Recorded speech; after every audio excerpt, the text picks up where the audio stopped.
Don't judge me. I just wish you knew. That's just like you. I miss you as I need you.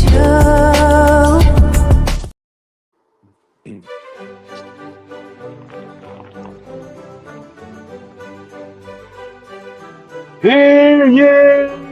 Hear ye! Our style come through in today's episode as we are here for the Negro Peace Theater introduction. I am Sir Styles of K. And I am Mob, Michael Mob. And I have won, Sir Juan of Drill. Yes. And we have today's piece sponsored by what you see on the screen, Hot Pipe, some Grey Poupon, and a good book. My question to you. My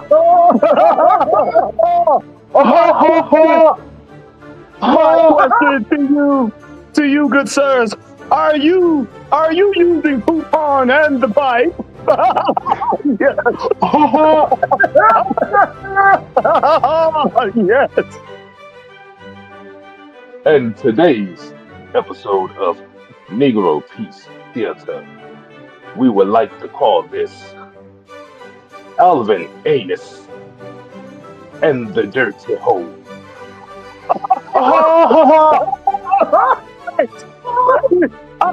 Question for everybody in the chat.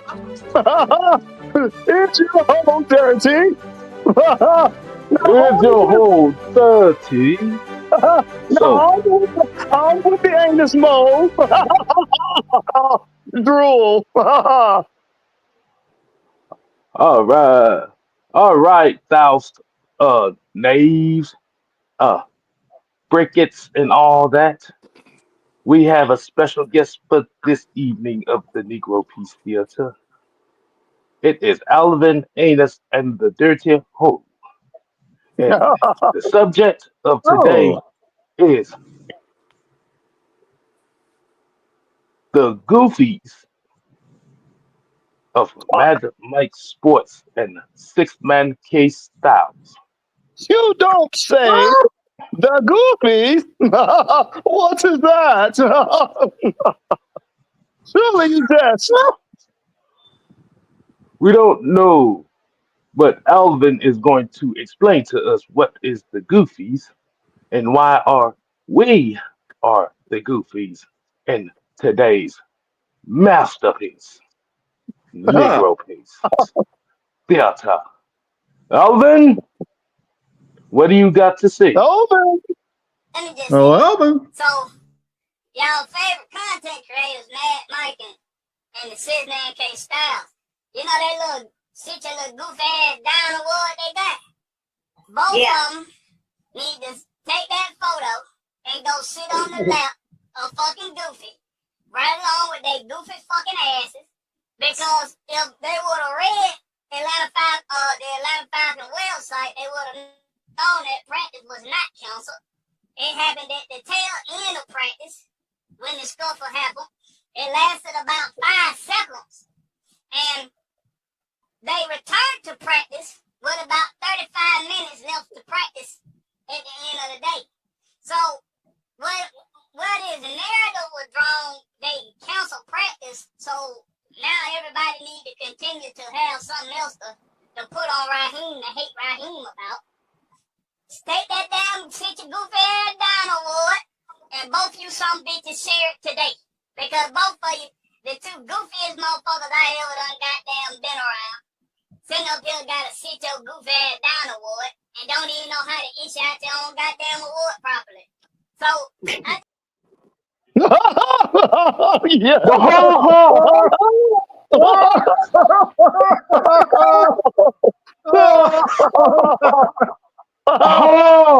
Oh no! Yes. Oh, I almost spilled my whiskey.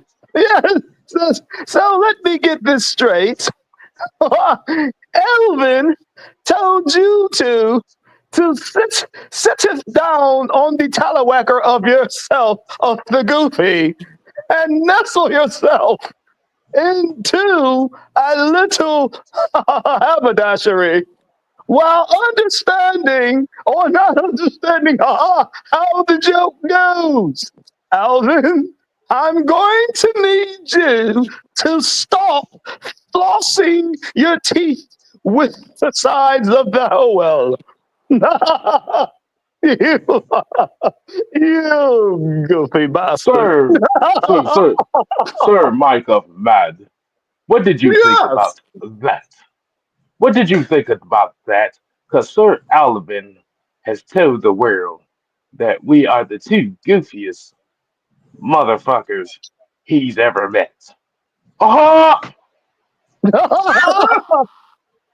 Ah, oh, sir, Styles of K. Yes, I sir. actually agree. I actually agree. We are the two goofiest motherfuckers, or in other words, some bitches there ever was. I gladly take on that. What do you call it? Take on that moniker. I gladly take on it. I am one of the goofiest son of a bitches that you ever want to meet. So I actually agree. So I don't really have anything other to say than yes, I am whatever you say I am. If I wasn't, why would I say I am? yes, yes, lovely. You quoted it from the scholar of the Marshall of the Mathers.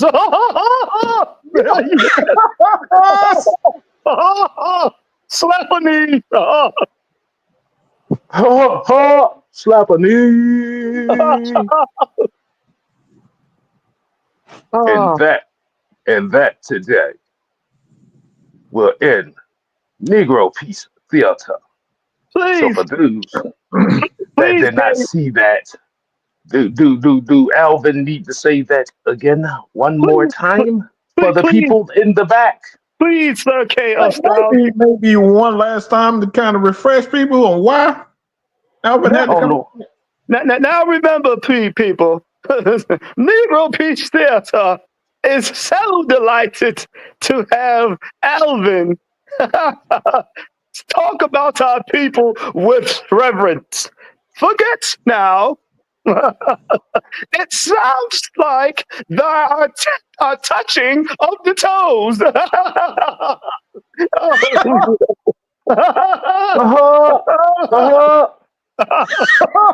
Uh-huh.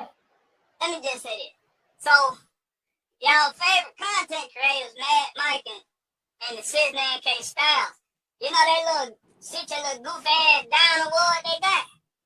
Both of them need to take that photo and go sit on the lap of fucking Goofy, right along with their goofy fucking asses. Because if they would have read the Atlanta Falcons website, they would have known that practice was not canceled. It happened at the tail end of practice when the scuffle happened. It lasted about 5 seconds.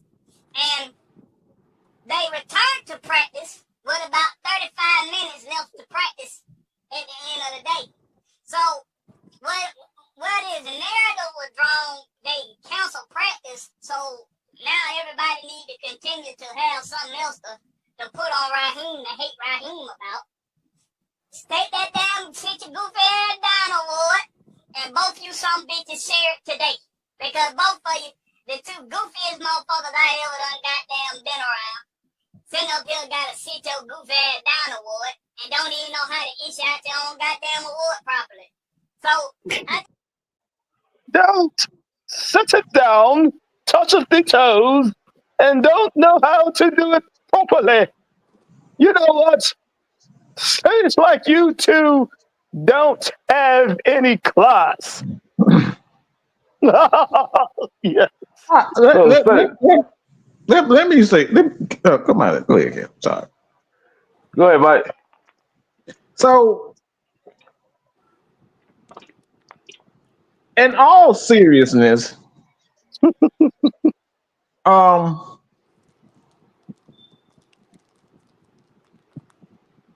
do we proclaim to be the smartest people in the world? No, Never said that. I don't remember. I don't recall ever saying it. Do we proclaim to get every situation right? No. Do we proclaim we're going to make mistakes? Yes, we're going to make a lot of mistakes.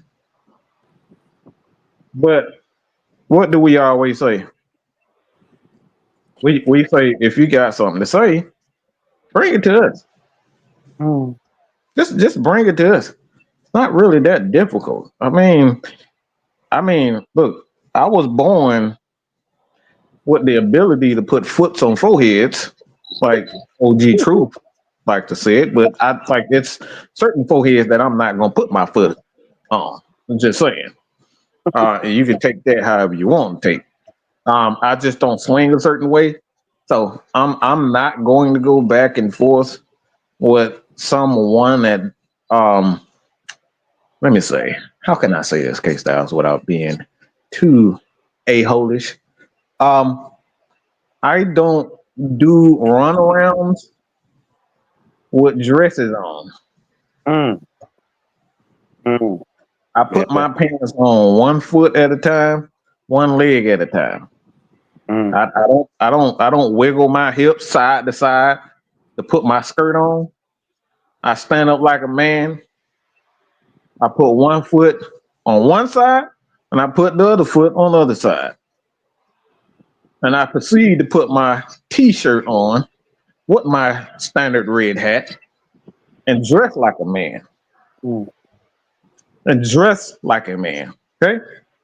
So with that being said, all our takes in regards to Raheem, like even in that statement itself, there was a word that was used that I have a huge problem with because you've never heard me say any of that. It's the word hate. You've never heard me say Raheem needs to be fired. But that's what happens when you put dresses and skirts on and you wiggle your hips like you making a stallion. That's what happens. All That's what twerk, baby. Oh Twerk, that's Lord. what happens when you do stuff like that. So, and all in all, baby. if you have a problem with anything that we say, look, it's leave a comment. We don't have a problem with people leaving a comment. We don't have a problem with you know doing certain things. But I I'm gonna leave it with this case, Styles. We got eyes and ears everywhere.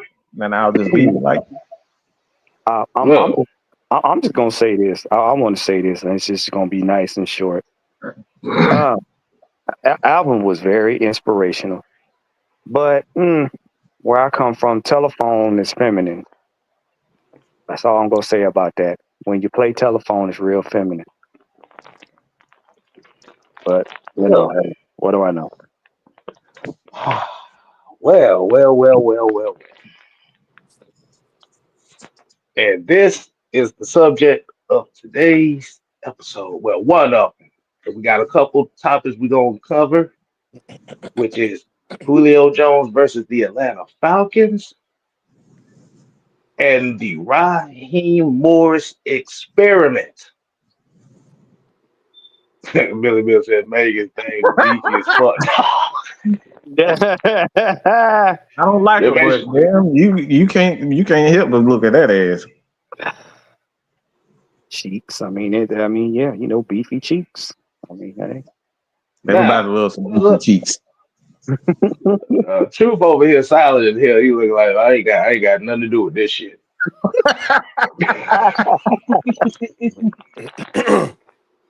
I'm trying to get medicated. Excuse me.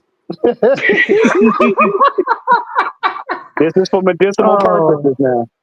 Nah, but as far as what you just heard, It's basically exactly what we thought was going to happen. Yeah. In all seriousness, right now. This is serious.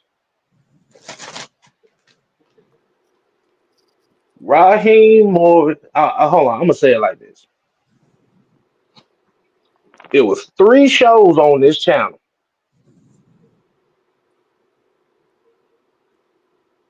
It was Raheem Morris is the new Mike Vick.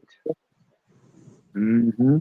Raheem Morris exposes feminist tendencies.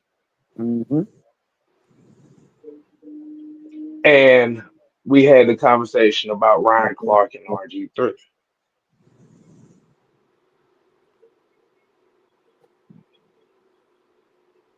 Basically, and he is correct in that standpoint and where he said the term cancel. Mm-hmm. Yes.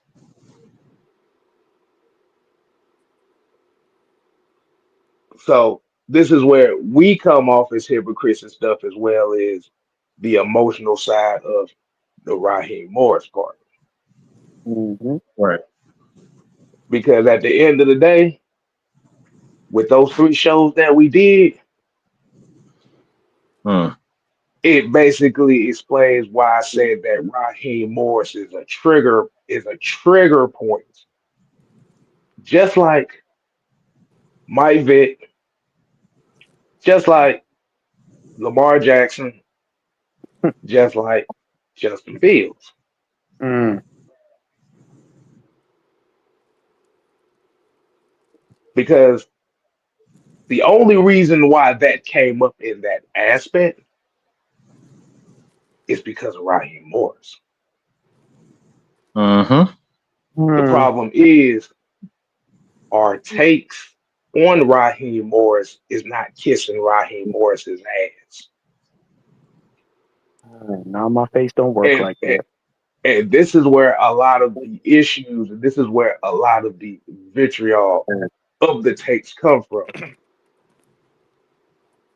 Mm. But if you listen to that carefully, if you listen to that carefully, that was something that was meant to say about us a long time ago. Right. It was a long that was seeded and waiting a long time ago.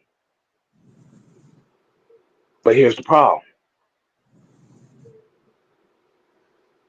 you can't keep running the same play every year, every time.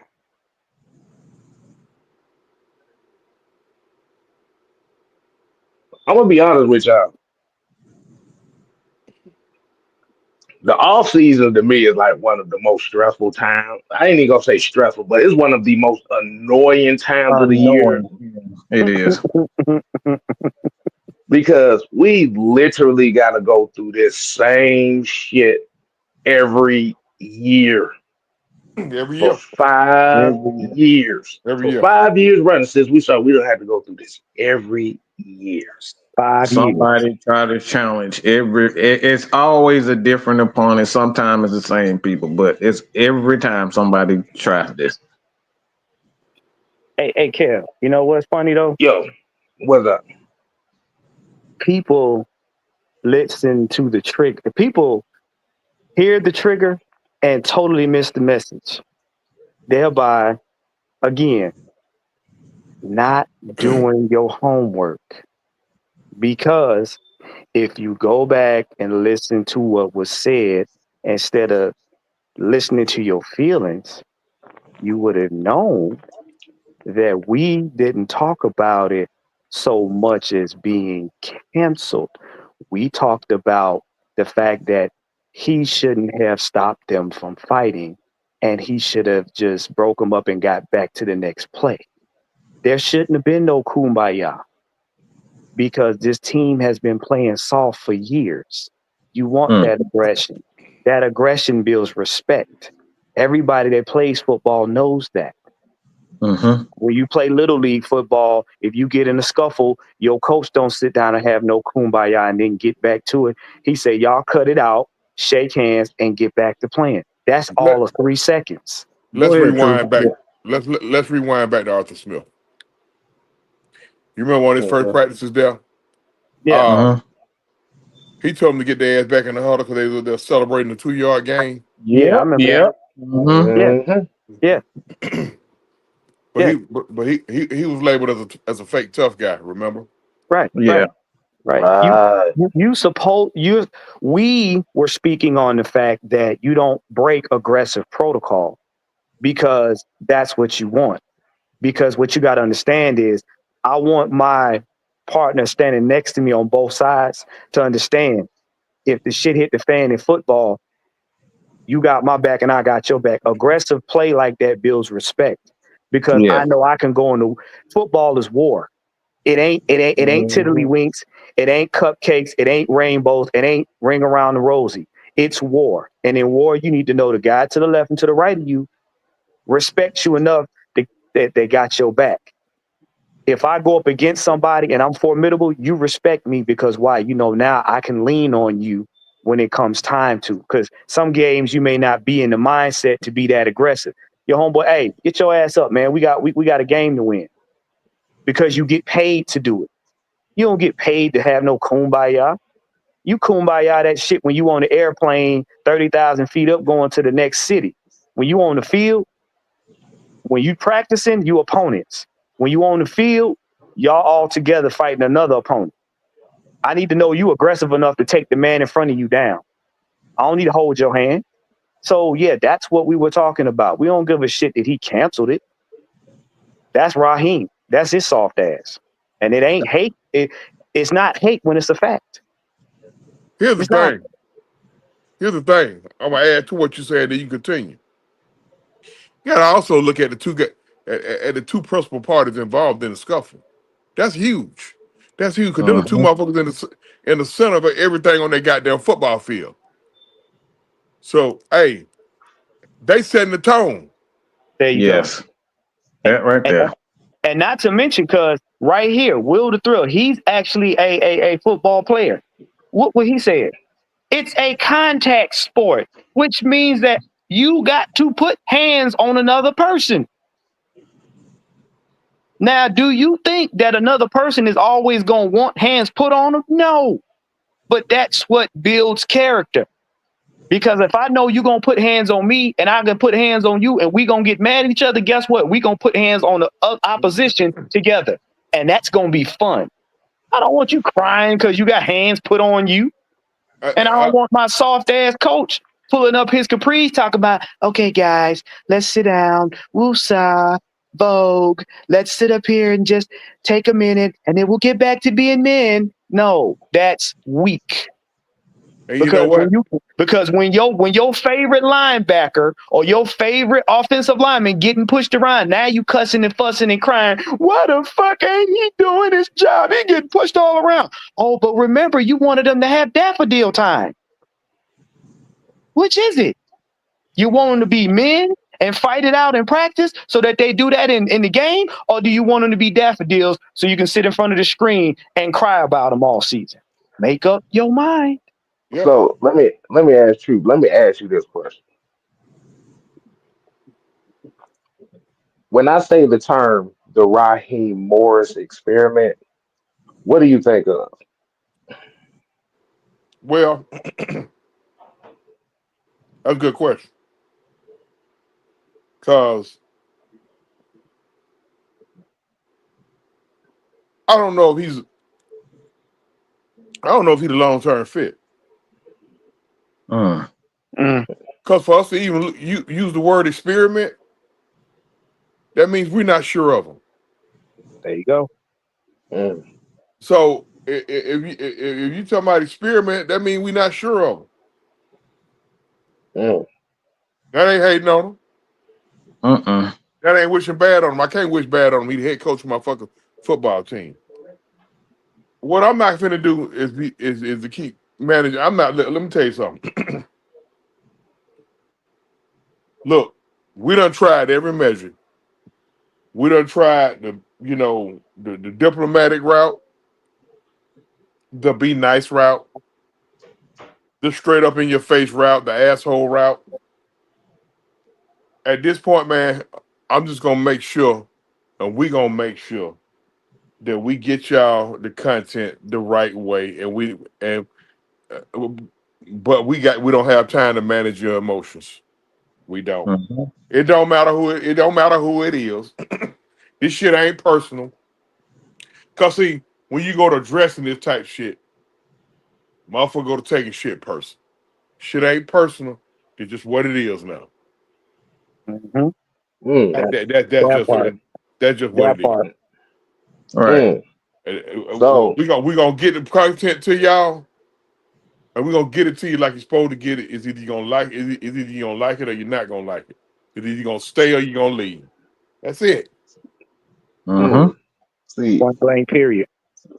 I had a different definition of what the Raheem Morris experiment is, and I said it earlier. The best way to figure out the best way to put this is basically what I said earlier. It's a trigger word. And based on how we say it, it becomes a trigger. Because when But we for look what though? For what? because the thing the thing is when you think of when people talk about Raheem Morris, Mike, what do you think is the consensus as far as when people speak of Raheem Morris?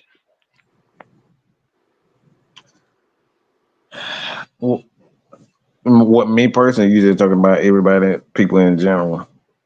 I'm just talking about in general, not you, Like but what is I just the think. general consensus? I mean, he fits the culture, is what I see. What most people see. He's exactly what we want to be our head coach. And the question is what is the culture in which he fits in? Hmm. Yeah, that See, that that's it. I know. see, I know what the culture is. Very see. simple. I want everybody in here to ask themselves a question.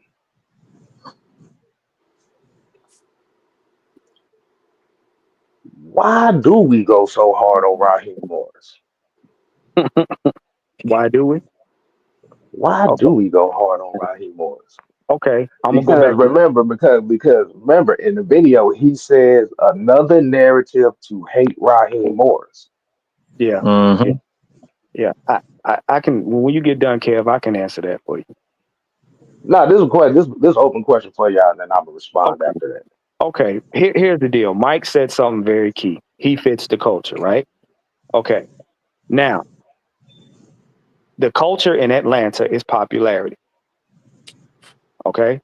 There's nothing wrong with popularity if it's in the right context. Popularity is good. Everybody wants to be popular at something or in some capacity. But where it becomes unhealthy is when all people care about is popularity. The thing that gets people's goat and the thing that makes people crash out is the fact that if you're gonna have a coach that follows the culture in Atlanta of popularity, you want wins or you want production to back it up. That's the problem. That's the problem. If you had the wins, if you had the productions to back up the popularity, then you got it across the board. So now fans are looking at it as how dare you critique this man's production, and they're emotionally looking at it like you're critiquing his popularity standpoint. That the man can light up a press room. The man could talk you out of a coma, but his on the field presence, what he does for his team, what he does for the organization, what he does for the players has not been proven in every aspect. Minus I now listen very closely. I said in every aspect. There are certain aspects that he does do his thing. Okay. But you gotta what you gotta understand is this. At the end of the day, whether you like this man or not, he has a job to do. And like your job, nobody comes to work and cares about you being popular. The job and the coworkers, and they care about you doing your job so they don't have to do your job, so everybody gets paid. And it's the same thing with Raheem. He has a job to do. And when he doesn't do his job, then other coaches have to do their job and his job. And then the players are not in the right position to do their job, which messes up people getting paid. That's the problem. Nobody gives you a cookie for going to work. You go to work because you want to make a living. While we on that, I'd like to address a small elephant in the room. Mm-hmm. I'm gonna tell you what it is. We're not allowed to be critical or criticize or critique the popular athlete. There you go. That's a There you scandal. go. That's what it is. Look, Let's go. he the popular guy, so that's the guy who we gonna baby, and that's the guy who we gonna baby and coddle, and you can't say nothing about him. And if you say something, and when I say something about him, you know, the comeback will be if it ain't on some fake woke shit from motherfuckers who look like me. Y'all know what the fake woke shit is. It's either that. We just heard some fake woke shit earlier, so yeah, go ahead, true. Either that or want to name drop what happened with the last guy. Right. That part right there. So at the end of the day, we're gonna criticize we're gonna criticize and critique people when it's necessary for them to be criticized or critiqued. And we're not gonna stop. We're not gonna stop and do a double check to see if they're black or white. Doesn't matter. Production has no color. So let me see. Let me say that, Drew.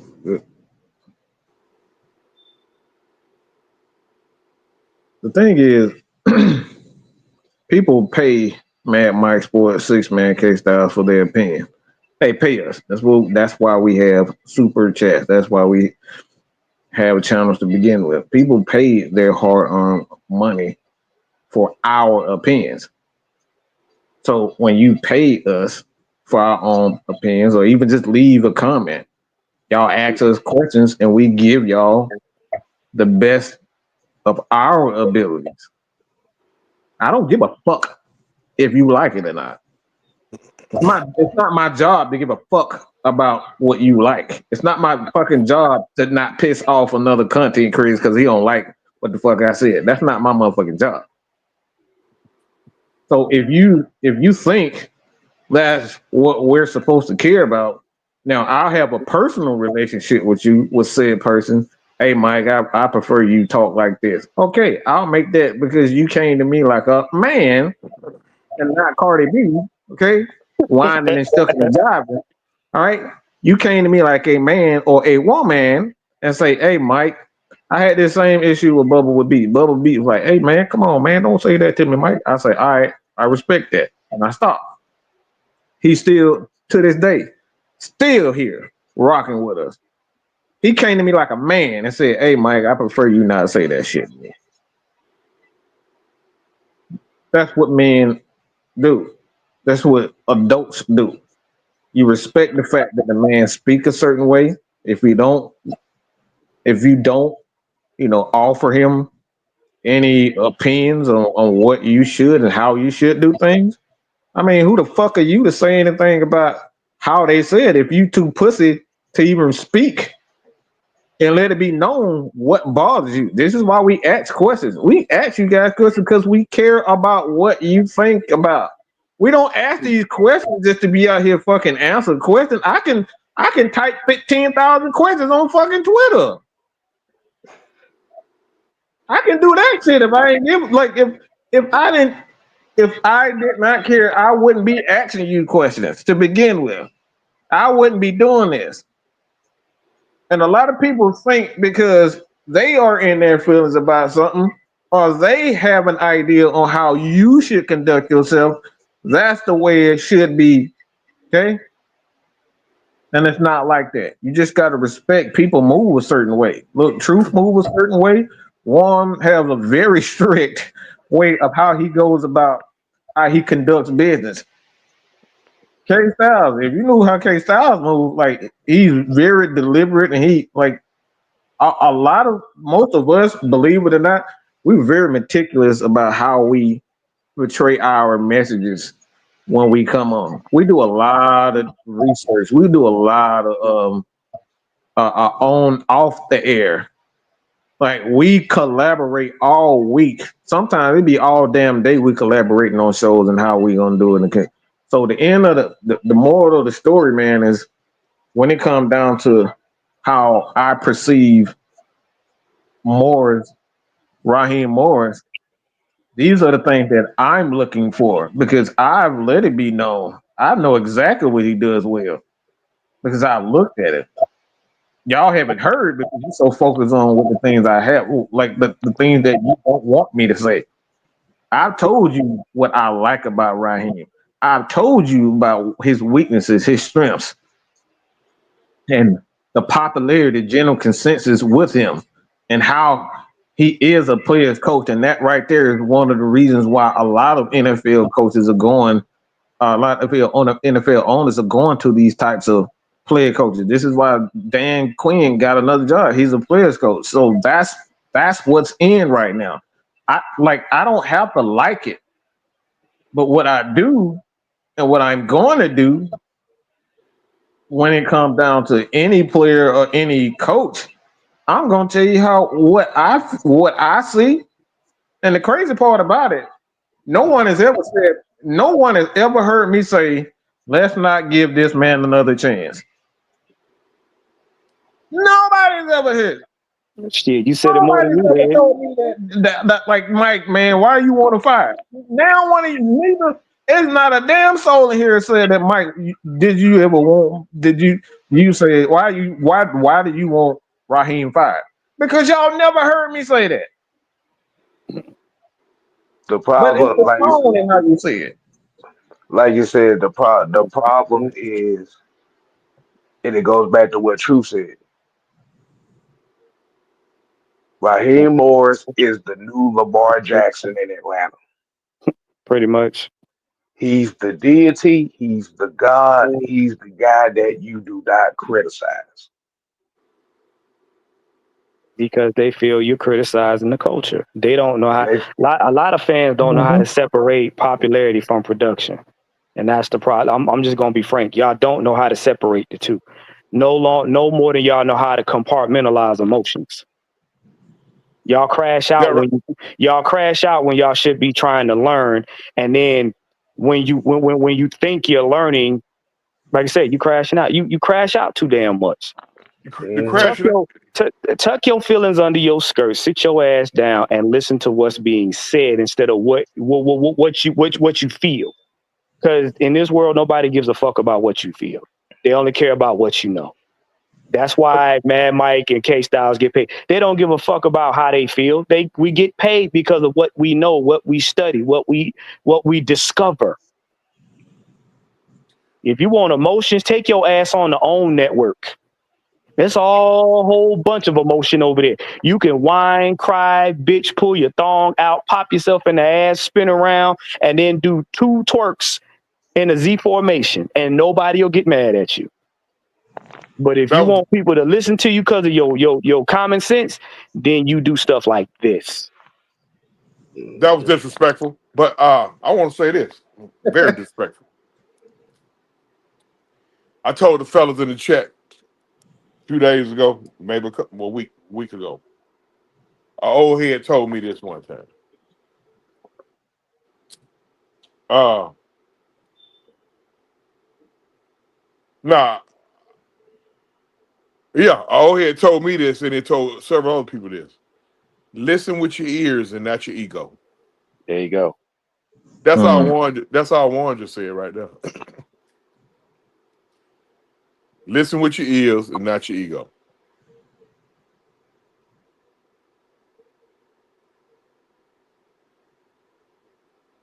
Hey, and Here's the thing about that. There's uh, a difference oh, between oh, yeah, I'm about to respond to Tank. There's a difference between not wanting them to in the beginning and Right. want him fired. Right. There's a difference. Right. Before you type, sir. That's What? not What? fired. yeah, Nobody. this is another one of those not true isms from Tank. So Juan, let you go ahead and read that Okay. because So thank- so you so know so with you so because you so, know with so Tank. You know, okay. with Tank, anything you say is not true. So go Okay, ahead. okay, all right. Well, he said that's not true. Y'all didn't want Raheem Morris when they hired him as head coach because he was from the Dan Quinn regime. Y'all wanted an outdated Bill Belichick to be the Falcons head coach. Maybe I might be Why? wrong. Okay, okay, okay. Why? Why, Warren? Why? Okay, I'm about to Why? get to that. I'm about to get to that. Here's Why? the deal. Why did we want Bill Belichick?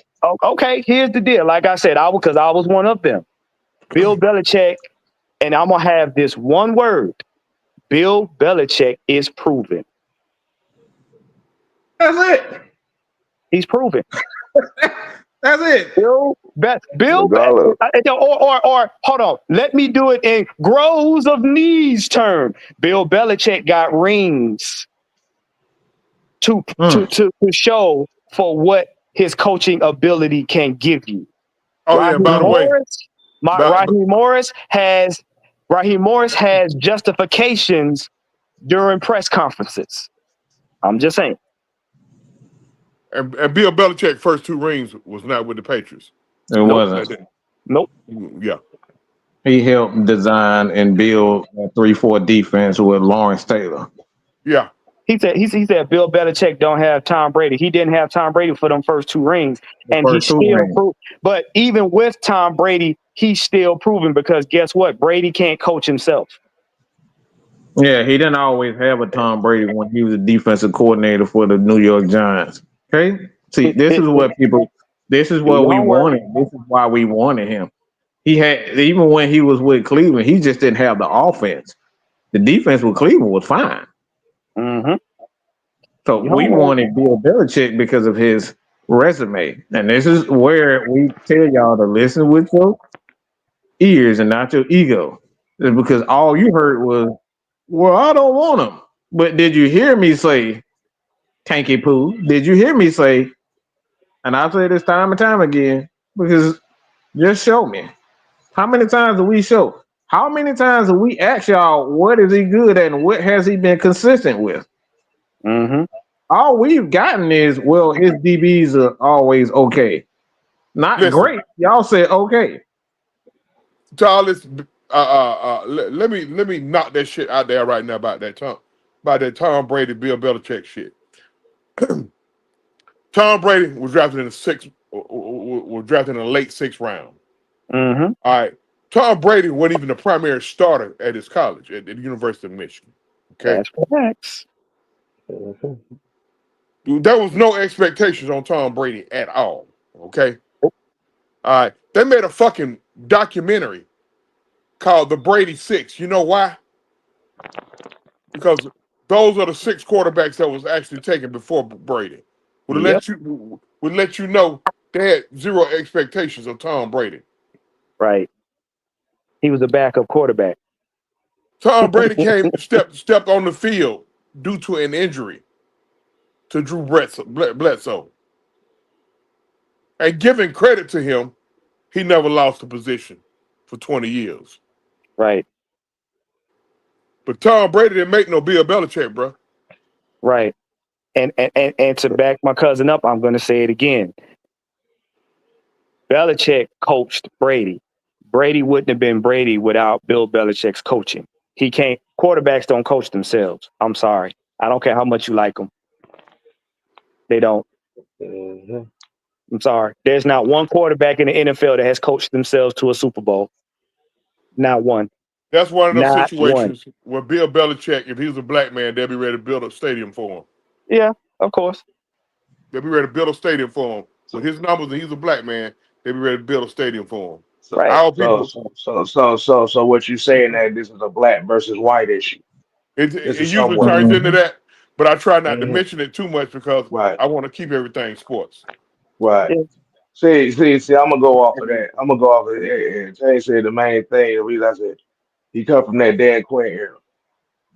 I wasn't a fan of it just for that because you're double dipping into an era where failure has been heightened the most, and he was part of that. Right. And accepted. Failure was accepted during that Dan Quinn era, and it was pushed off as being a good players coach. That's It what was the that's what the justification was. it was pushed off as it was Matt Ryan's fault. Well, That's how it mm, got justified. mm. There we go. Ding, ding, ding, ding.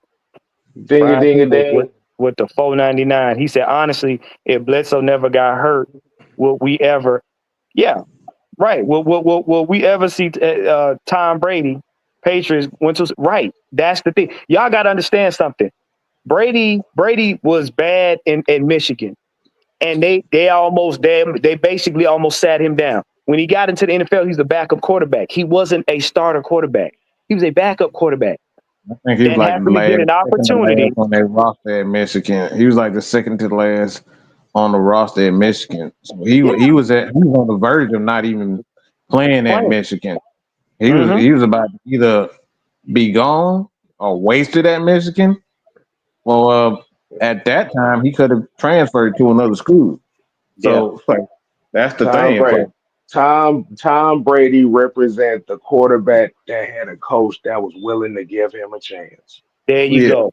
So tell me this: how is it that Belichick ain't integral part in Brady's success when Belichick was the one that made the decision to put him on the field to get his opportunity?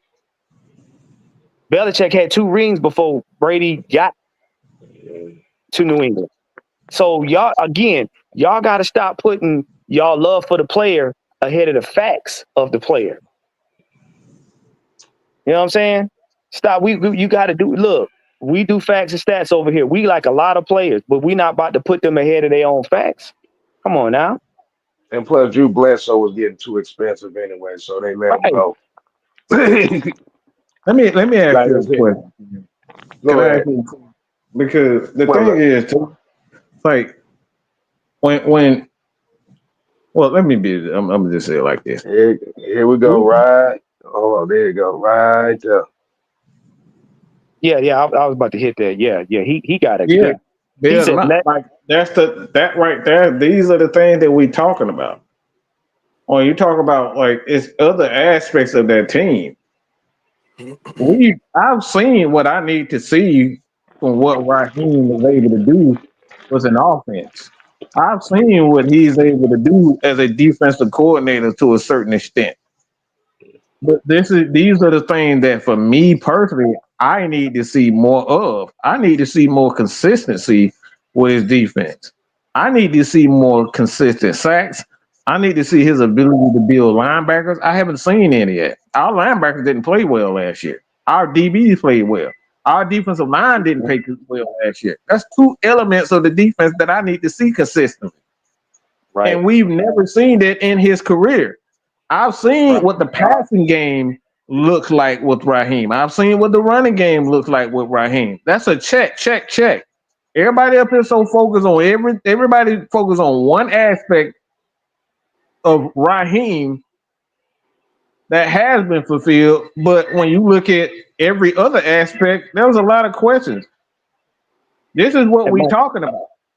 and Mike, Y'all can I don't say want something? us to. Y'all don't want us to. I don't want. They don't. You don't want us to have expectations to fill a check box. Everything is all about check marks.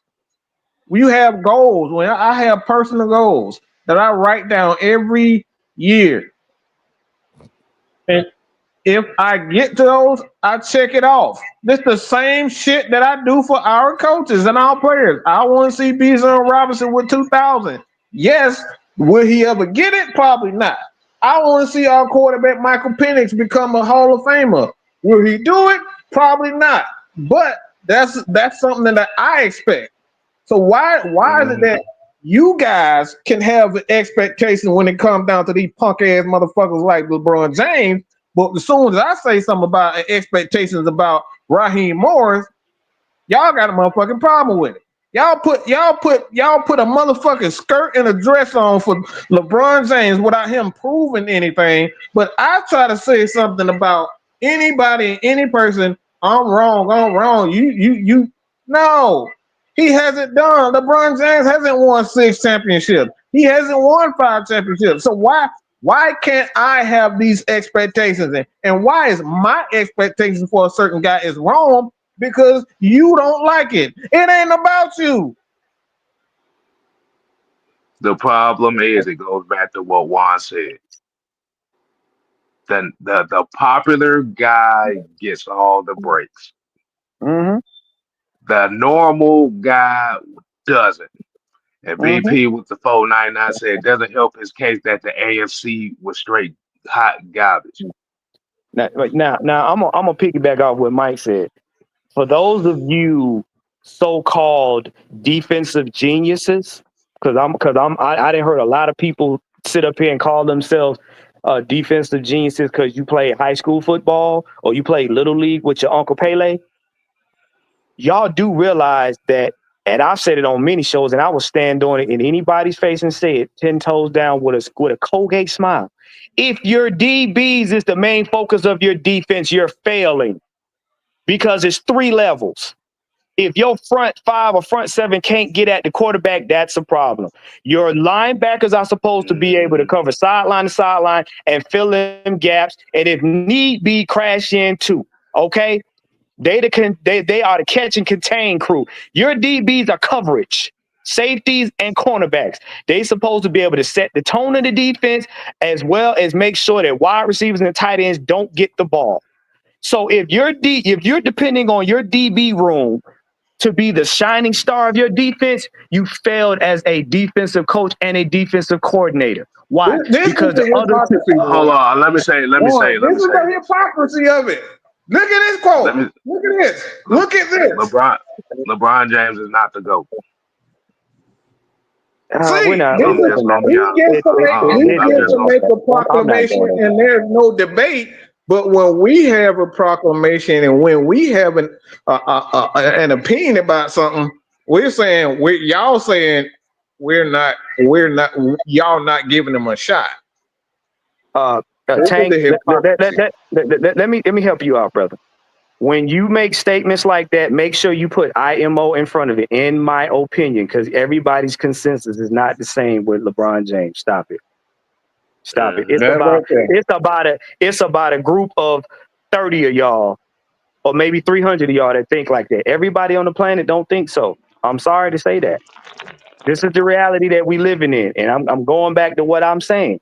For you defensive geniuses out there, if you're highlighting the DB room on your team, your defense is a failure. You're not going to get to the playoffs with just the DB room, and you're not going to win a Super Bowl with just the DB room. I'm sorry to tell you, they are not built for that specific task. But anyway, who are we to say? We just watch football all season long. We watch film all damn week long without y'all knowledge. I mean, if you understood the basics of football, you would know that. But y'all like to run around here on your opinions. It's like unleaded gas. The price goes up, the value goes down. Hey, let me say, let me do this. Y'all, he said, y'all want to say MJ go because no, MJ. We didn't even say LeBron James. No. See, once again, this is exactly what I'm talking about. You want to know why between LeBron James and MJ, why they say MJ is the GOAT? Mike, do I need to explain this right quick? Go ahead. I'm gonna put it in one simple sentence. When it comes to the game of basketball, who is mostly considered the standard in the NBA? That's it. Look. I'm gonna say this one more time for the people that are mentally not listening. there is no GOAT because no There you one go. basketball player plays in every era.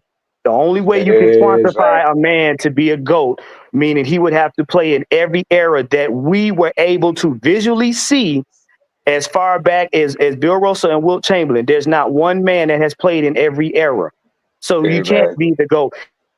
Now, if you're talking about one specific era, okay, if that's your opinion or your favorite player, again, put IMO in front of your sentence and it's more respectable because Yeah. you're making a basic statement and trying to say tie the masses to it. You can't because everybody has a different favorite. All right. And the This is I thing keep is, telling but y'all, but words mean stuff. like I said, this is one of the aspects of it where the popular guy is not being praised by the people. Is not being Mm-hmm. praised, and that's what I got a problem. This is why it's titled the Raheem Morris Experiment because Explain me. y'all forgot y'all didn't even ask yourselves this question. For the last month, I'm gonna ask Tank this question. Yeah, How please. many lives and videos have you seen us make of Raheem Morris to the point where you say it's always negative? Would you say it's maybe like two, three of them in a week? Hmm. Wait a minute. Mm. Say that one more time, Kev, because I want to make sure I I give you. said no, no, no, no, no. Let me say it like this. Have you ever asked yourself this question?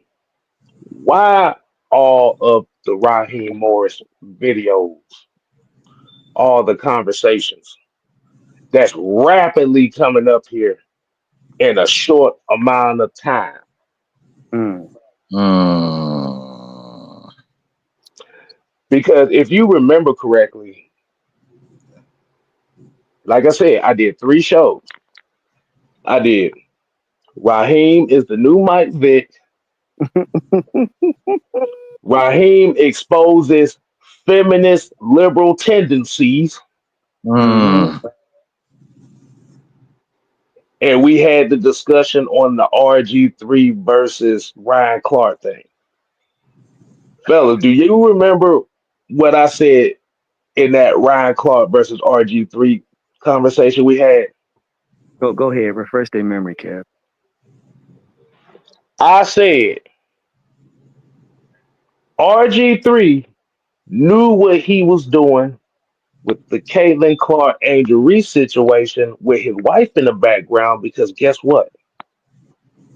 With the wife in the background and the criticism of Angel Reese, you have provoked you have provoked the people who are emotionally tied to the person you criticize. Mm-hmm. And guess what happens?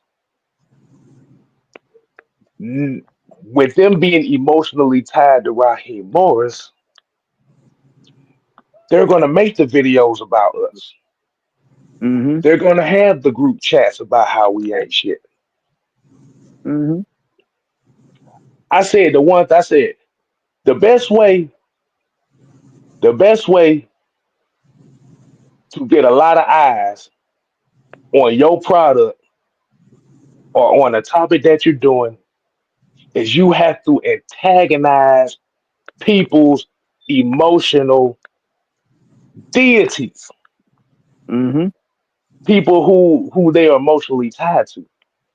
This is the same thing that people were doing with people who supported Matt Ryan for Oh a gosh. long time. This Oh is the god. same. This the same thing. Mm, Ask yourself this question: the Lamar Jackson conversations, the Mike Vick conversations, the Justin Fields conversations, and look at the emotional turmoil that came behind those.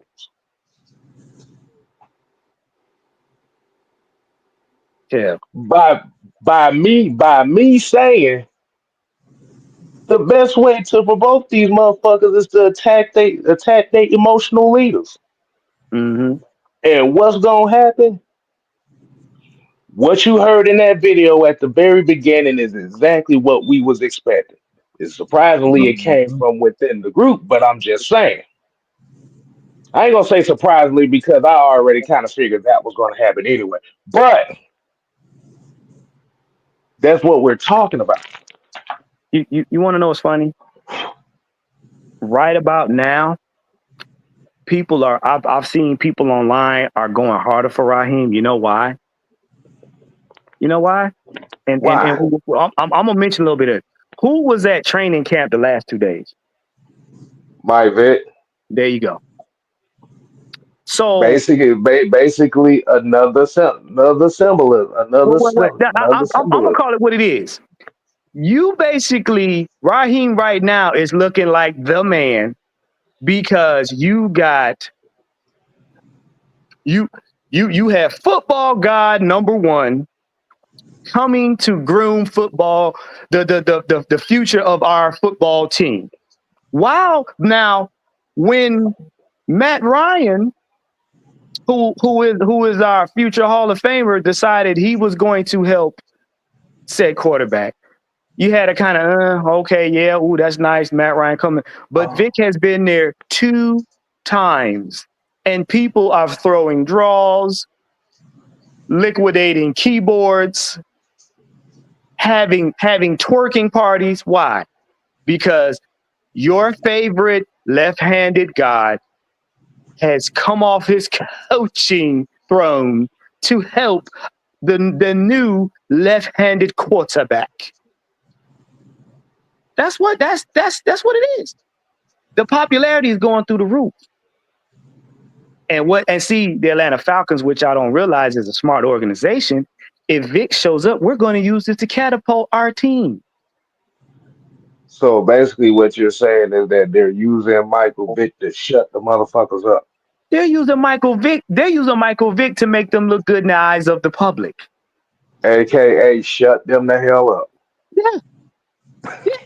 Everybody know. And look. At this point, people know what Raheem is going to do. People know what Raheem has done. But what do? You put Mike Vick out there, and then you put Raheem on a press conference. He smiles and chews his gum and crosses his ankles and says the pretty things. And then he goes out there on the field. And what does he do? He lets Jeff Ulbrich get muddy. He lets Michael Vick be inspirational. He lets Matt Ryan coach from the shadows. Also, that when we show up on first game of the season, if that Tampa game happens to be a win, he can sit up there on the podium and take credit for 10% of what everybody else did. Wait, Juan, so you're telling me that if Michael Penix is successful, is because of Mike Vick. But if if he loses, it's Matt Ryan's fault? Trust me. Hold Because on, wait a minute. Let me ask people in the comment section right now. People are watching. 'Cause I know some of y'all asses is watching from the shadows, and I'm expecting some type of rebuttal here within the next couple of days from what you call. So whatever. So if Michael Penix is successful, do you think it's all because of Mike Vick? And if he is not successful, it's all Matt Ryan's fault. Is that the mentality that y'all have? Because think about it now. Think about it, K-Style, and I'm gonna say it again. Remember Just kidding. what happened when everybody heard that Matt Ryan was he was supposed to meet up with Matt Ryan on the show with that other football player at Waffle House, and then what have we been hearing? Everybody's been Let me tell you. I'm gonna tell you what you heard when you heard about when they said that Michael Penix was supposed to be like say be having Matt Ryan as an advisor. They said that goofy ass white boy don't need to be nowhere near Michael Penix. That was the talking point. I don't want that white man talking to Michael Penix. Now, here's the deal. Now that Vic comes back, it's like, the second coming of Vic. Because why? He's at practice And what is he doing? He's doing what he should do. And what I told K-Styles and the rest of the guys, he's vindicating himself on this Atlanta team. He's imparting wisdom to a young quarterback that reminds him of him. Matt Ryan is vindicating himself. Why? Because he's imparting professionalism and championship mindset to a young quarterback. Now, you as the people don't have to think of him as a champion at all. It doesn't matter. But like I said, Mike has already told you the numbers speak otherwise. And like I said on the other show, if you took all of the ring aspect away, he would trump Brady. He would trump Brady. But we don't want to have that conversation because what is it? Because Brady got rings. So what do two people do? And y'all seen this on all these other movies, all these goofy movies that you grew up with as a kid. When one dude don't do it, he sees another dude that can do it. What they do? I pour wisdom into him, and guess what? He vindicates me. That's what this is. Both of them see themselves in him and see the potential he has. Guess what? I'm going to reach back and help this young man because why? I was in his position. And I want you to say that because I want you to say that for the end game tomorrow. But what we're saying here is no matter how much y'all symbolize Raheem Morris, no matter how much y'all love him and think of him as the great guy, at the end of the day, if the results don't show on the field, it doesn't matter if the players love him. It doesn't matter if the fans love him. If it don't equal the wins, he's going to get criticized. And the issue that y'all have with it is y'all not thinking, y'all trying to think of it as a symbolism attack. It's not a symbolism attack. It's an expectation issue. He's the one that came out and said, we gonna outrun the South. Am I correct? Yeah. He's the one that says all I need is a quarterback. Yeah. And we gonna get this thing right. Yeah. So what ended up happening was you put an expectation of winning the first year you came in. You set the precedent for what it is. Raheem Morris's issue sometimes is he like to put his foot in his damn mouth. Shut up, nigga. But because y'all look at him as a god and as a symbolic, as a beacon of hope and the savior of the Atlanta Falcons, y'all don't like people criticizing him. And I'm here to tell you,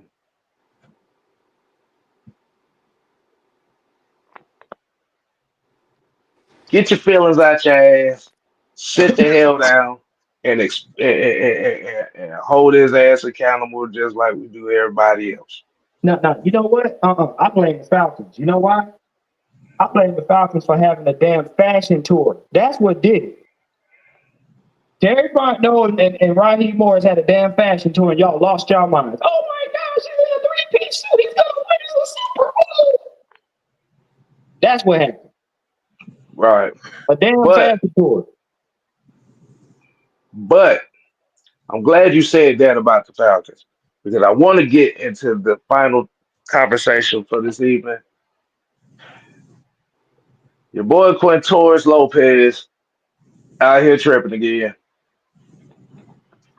I think. I need my 30-second kiss out. All right, go do your thing. No, set it up, please. Set it up, please. Okay. So it's been a lot of stuff going on, as y'all already know. The podcast. Shout out to Harry Douglas, Julio, and Roddy for the podcast. And it's kind of been a lot of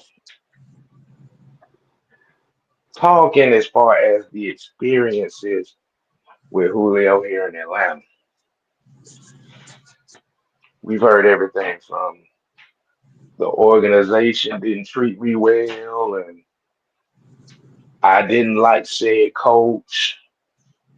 I wanted more say into decision makings for the franchise. Mm. I just find it very, very odd that as I watch the interview, I don't know if it's just me or y'all may agree, y'all may disagree. But did something feel a little bit off as far as the conversation that they had? And Mike, go ahead. Yeah, something definitely feel off. They was sitting down like, look, everybody was sitting down looking in space. Yeah, look at the blank vacant look in their eyes. That's how you know is he lying. Just look at Roddy. When you know when look, this is how when you know. I'm gonna give y'all some something to really look at. Okay, the eyes tell everything. And when you know somebody is not telling the entire truth or somebody lying, what do their eyes do? They go all over the place. Their head stay still, but the eyes just be going all over the place. That's how you can know when the motherfucker lying. Look at Roddy when he said his head is still Harry Douglas, still eyes going all over the place. And Quintero just sitting up here talking about he wanted to say so. I don't understand why people don't like why they saying why I don't practice. Nigga, is because you didn't practice. And this is something that nobody look. Arthur didn't get this out of nowhere. You think Arthur Smith want to make one of the greatest wide receivers in the history of the game an enemy based off what somebody's hearsay? Because guess what? Let's just say it was Julio Jones didn't practice. Let's just say that.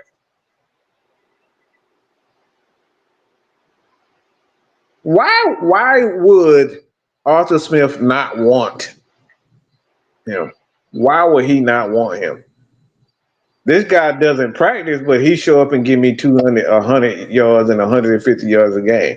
Let's just say that. Why wouldn't the first time head coach who's looking to prove himself dislike that? See, this is where y'all get caught up in all this love and admiration for players, but you don't even look at the bullshit that's right in front of you.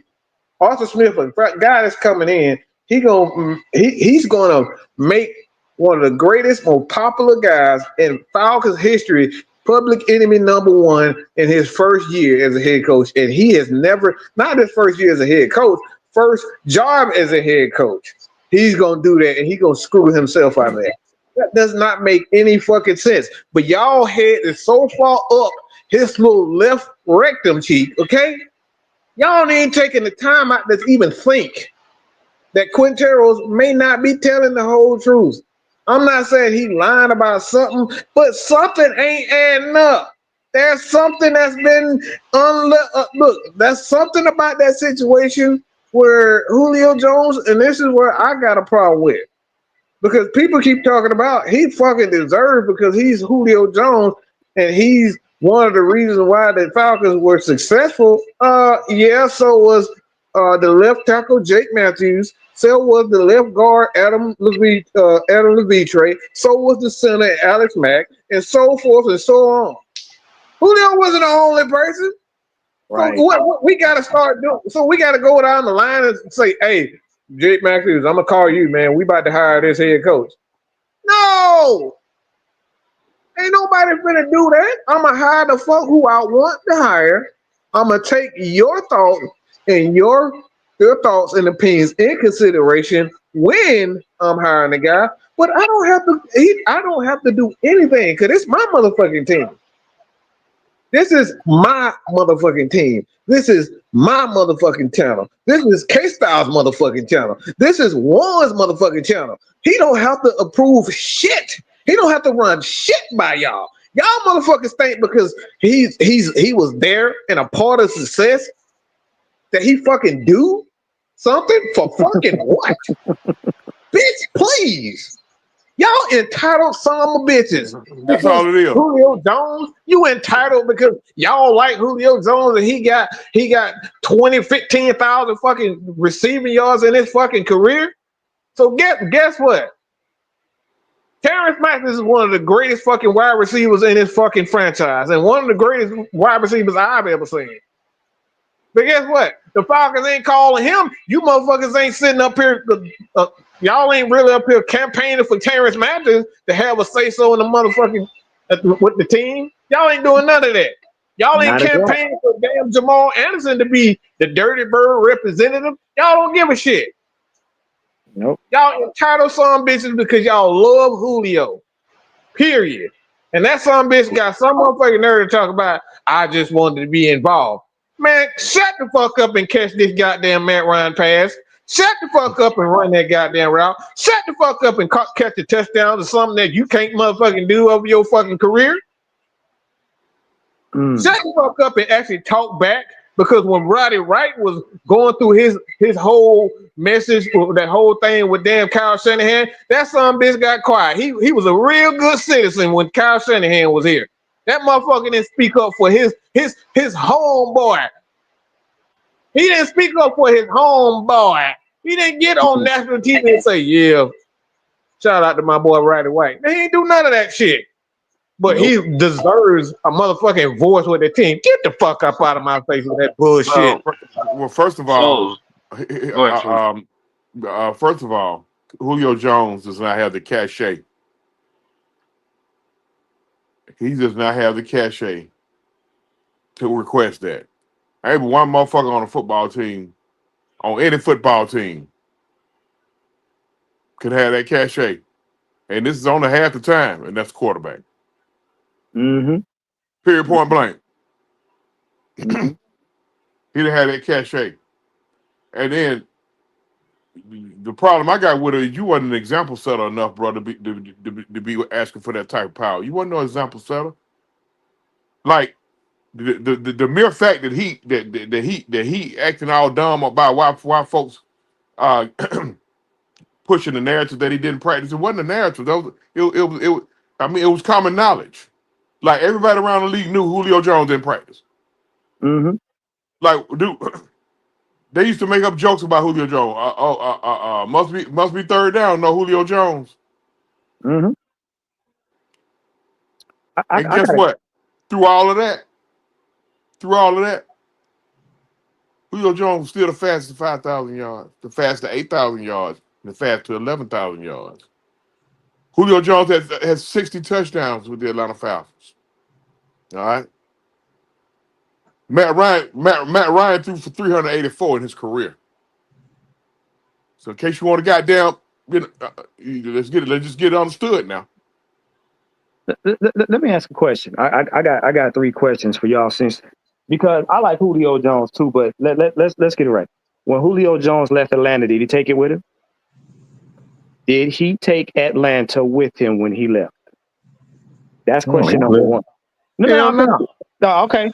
Now question number 2, or statement number 2. Julio Jones just showed the NFL, every player in the NFL, how to walk in a billionaire's bank and take $66 million out without receiving a single shot or handcuffs. He basically said how to rob the wealthy blind for dummies. Okay? And number 3, no, he don't deserve anything other than what he accomplished on the field. See, y'all get stuff mixed up. Because he is, in our opinion, Hall of Fame worthy, that doesn't directly mean he's going to get into the Hall of Fame. Here's why. Because the Hall of Fame is an electoral thing, and it's about opinions of a player. Yes, you got to have credentials. Yes, you got to have numbers.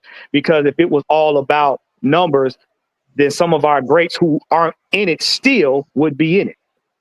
Second part to that, unless Quintorris Lopez Jones is the owner of a team, he's not owed anything but what the money he got to play.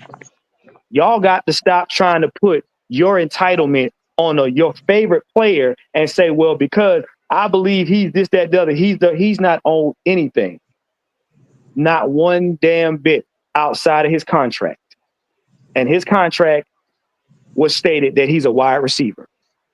Not a board member, not an owner, not an investor. See, those three components right there, they got say so. They come to players as courtesy for good relations. But if you're not an owner, okay, if you're not an investor and not a board member, you don't have say. You have consideration. And a lot of y'all right now, I can tell right now on your jobs, y'all got the same mentality. And that's the reason why your paycheck is docked every week. Because you think you run shit, but all you get is consideration. Because you're not an owner, you're not an investor, and you're not a board member. This lets me know a lot of y'all don't know business. Because like I said, I'm very interested in this because, and I have a feeling that it's coming down here pretty soon. It's gonna come within the next few episodes. See, when I look at this podcast, it's one subject that I think they trying to tiptoe around, but they not trying to get into. Do y'all know what subject that is? What's Yeah. that? Oh, I know. It's Matt Ryan. Mm-hmm. See, you have to remember the buzz around the buzz around the city of Atlanta is that Julio Jones left or been wanting to leave because of Matt Ryan. Now, like I said, all this stuff about the coaches, all this stuff about Arthur Blunt, like you said, he's already done shitted on Arthur Blunt. He already done shitted on Arthur Smith. He done shitted on the organization in itself already. It's coming. It's one more. It's coming. Mm. So basically, what Julio, Roddy, and all them doing, they're essentially trying to tear down the very fabric of the Atlanta Falcons franchise as we speak. You've already trashed the owner. You've already trashed the last head coach. You've trashed you like I said, you trashed the integrity of the organization. It's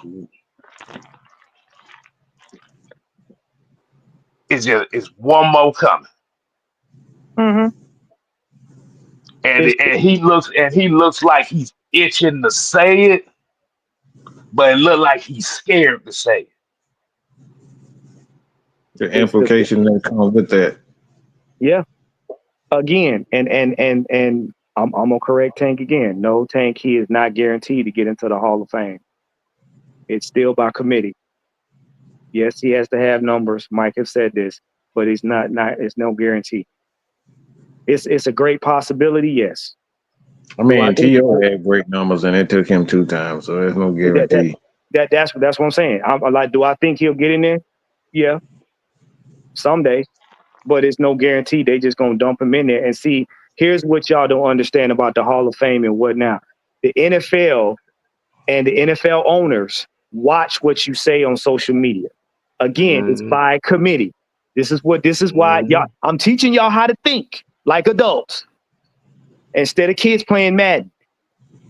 Our first ballot Hall of Famer. Do you hear Matt Ryan saying ill shit about the organization? No, Matt Ryan. If he's got any grievances, he says them in a teaching way. It's very short and it's very quick, and it's very corporate. Julio don't understand, bruh. When it come time for them to consider you for a Hall of Fame spot, guess what? They're gonna go back to them podcasts where you talking shit about the organization. Why? Because your owner is on the board. Your owner's on the player. Your owner's on the board. This is the thing. Billionaires are businessmen. They do not like when people talk shit about them. And guess what? If they don't get you one way, they'll get you another way. Nigga, you walked away with $66 million. He ain't forgot that. So guess what? if it came down to Arthur Blank's vote, nigga, you not getting in right away. I don't care what the fans think. Y'all got to understand, after football is the business. Before football is the business. And then you got these media outlets and these content creators that will keep pushing this. These clips will come up when Hall of Fame time come and the class come. Guess what happens? They pull up the shit that you said 5, 10, 15 years ago. Why would you want to honor somebody that shit on your organization, that took money from your organization, that complained about the inner workings of your organization when it shouldn't be talked about? You know what I'm saying? Y'all putting y'all fandom ahead of common sense. Oh, because I like him, but because he did so much for the organization, he's going to get in. He ain't guaranteed to get shit, and he's out here bitching about it. This is what Mike just said. There's consequences. See, y'all don't understand money. Billionaires don't act like the average person when you piss them off. Why? Because they got more to lose than you do. So if they're going to be petty, they know, oh, Julio Jones wants to get into the Hall of Fame to cement his career. I'll let you have that $66 million. I'll take that on the chin. But guess what? I'll go talk to my buddies around the league and around the organizations. And when it comes time to bring your name up to get in there, guess what? We're going to have second thoughts. And those second thoughts can drag out for decades. Yep. This is why this is what I'm saying. Y'all don't understand business. Go find some multimillionaires and millionaires and sit around and listen to their conversations. They move different. Y'all get mad, run out there on social media and talk about somebody. Y'all get mad, go out there and try to swing on somebody and get locked up. Billionaires get mad and say, okay, take my money today. I'll repay you with that kindness later on tomorrow. And guess what? There's a saying in The Godfather from Vito Corleone. He was sitting. It's the very first scene in the first movie when the guy he was talking about his daughter. Oh, I'm going through this. My daughter was beat up and blah blah blah. And Vito came out and said, "What one? You remember that? What he said in that?" Because I know a lot of lines from The Godfather. The first one when he was talking about the daughter, Vito came out and said, "You don't even think to invite me and sit down and have tea. You don't invite me, even think about being my friend, but you come to me and ask me to kill." It's about respect. You come to this man with disrespect after they paid you $100 million, Julio Jones. It don't matter. It don't matter whether you feel like you was wrong. The fact of the matter is,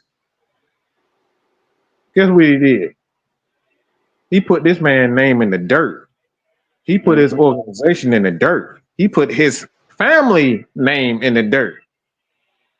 It ain't about whether or not it's about respect.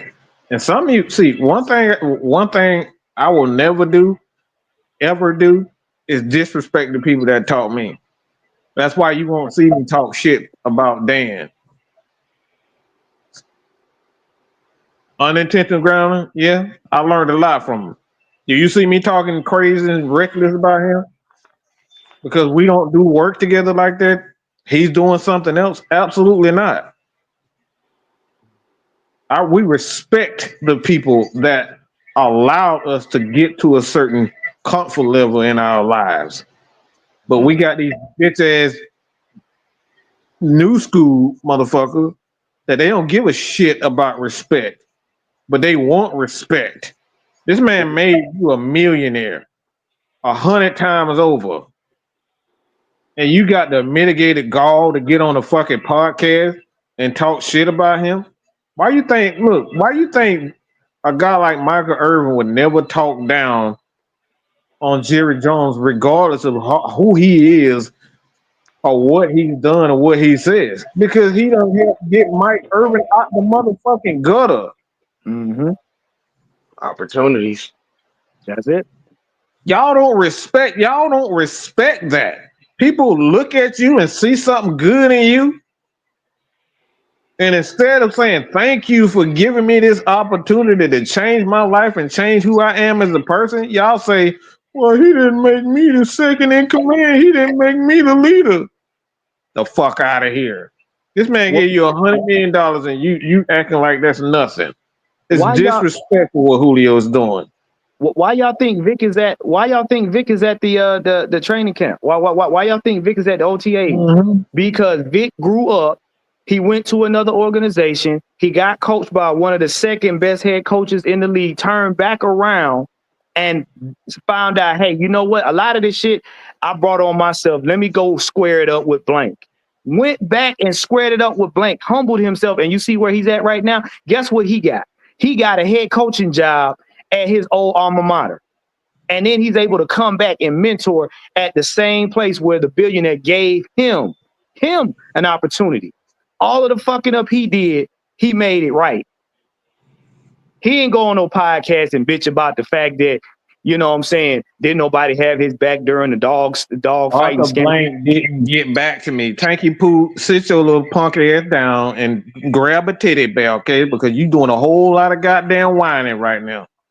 It ain't nothing coming out of your mouth truthful. Bashing this guy and saying, oh, but Arthur Blank didn't give me consideration when he didn't talk to me to Arthur Smith. That's putting smut on his name. He ain't got to. That's his team. It's Arthur Blank's team. It's not Julio's team. You don't got Y'all be out of place. Y'all be out of place. Y'all motherfucker be out of place. Thanking the motherfucker because you was a good receiver. Now because you was one of the greatest receivers for me. I'm supposed to make you my right hand man. So- Man, you don't fit your man. Get the fuck out of here. So Again, here's the question on that. Did you express that to Arthur Blank, or did you expect that from Arthur Blank? There you go. Mm.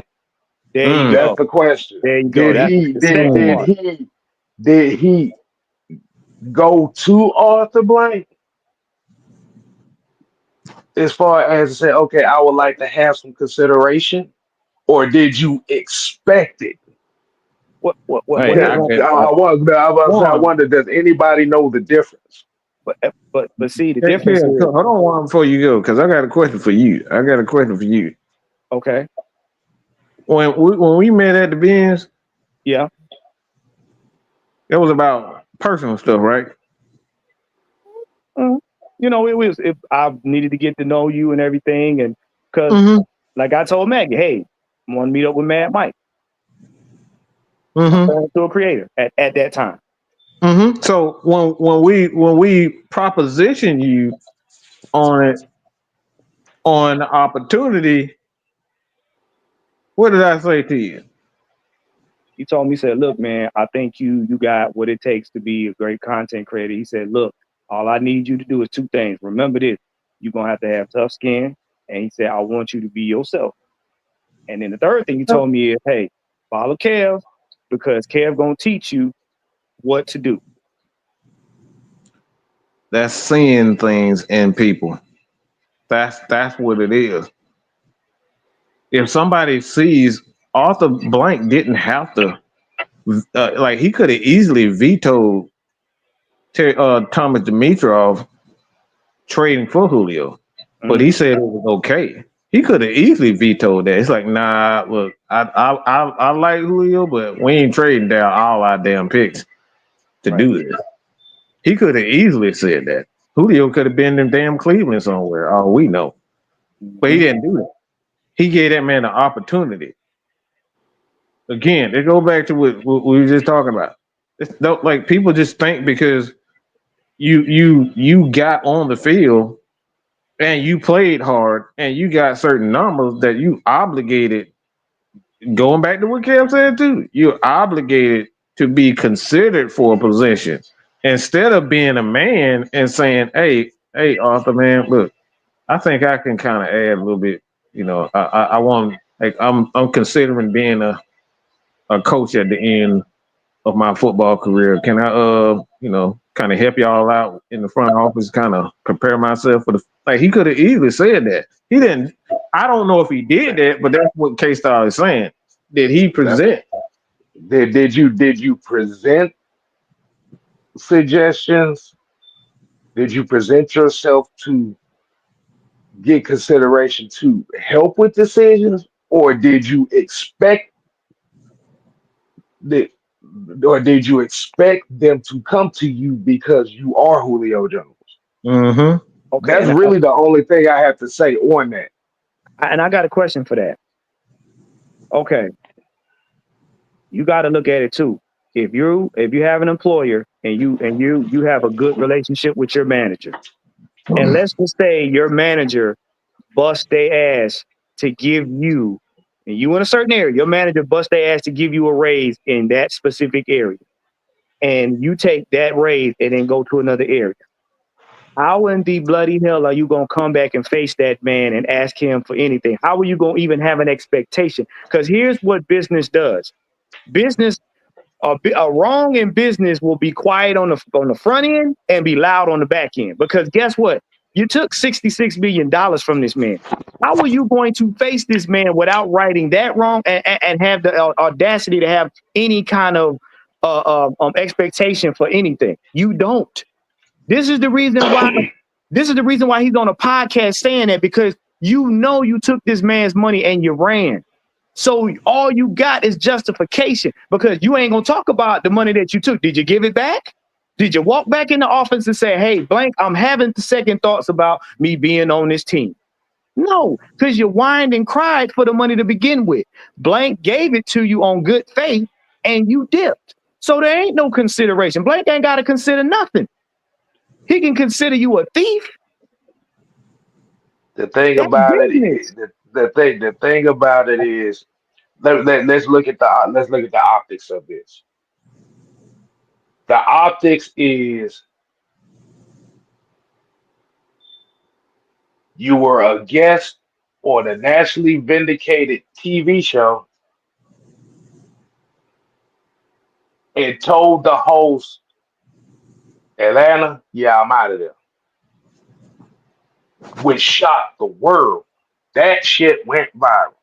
Mm-hmm. Nobody knew anything.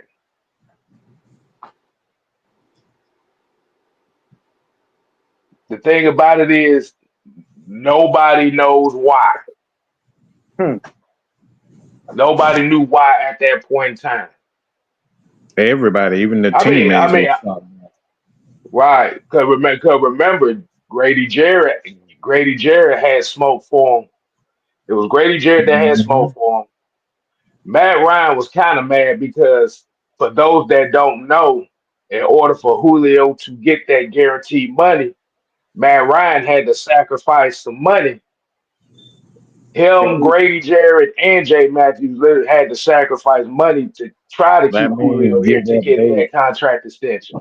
That they So were that owed. that means hold on, when you talk, when they negotiate, when they go and restructure their contract, what the player is doing is agreeing to give up money from their day to day, week to week, I should say, because I think they get paid every week. They get football Yeah, players every get week, paid every week. every week. They get paid every week.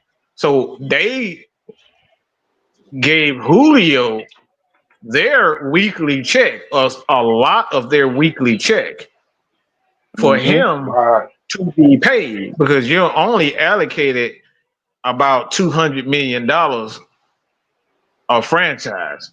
So that player gave up their paycheck, or some of their paycheck, for Julio, and Julio didn't stay with the team. He took their money and left.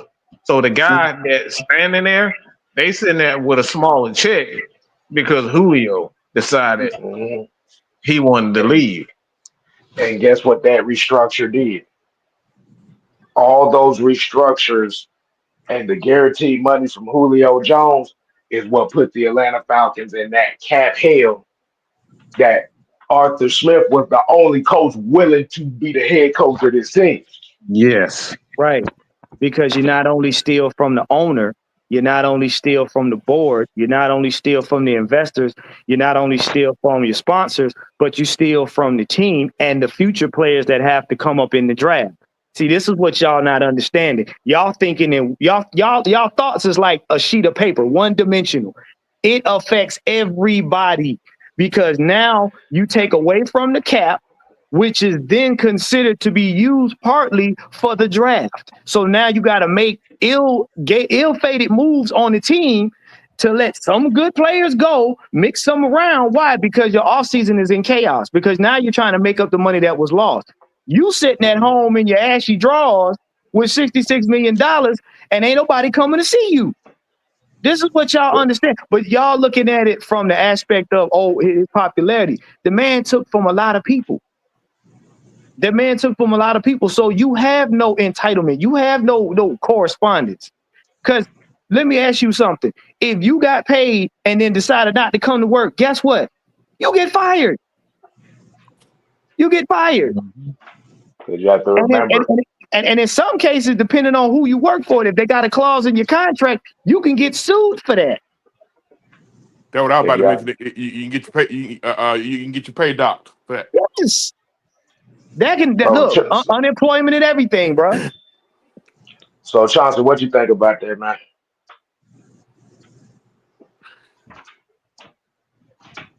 This would have been a good time not to press in if you was Julio. Right. It was unnecessary, bro. For what? You didn't have to go down that road, Julio. Ain't nobody backed you into a corner. Ain't nobody backed him into a corner to go down that road at all. Nobody have. He chose to go down that road.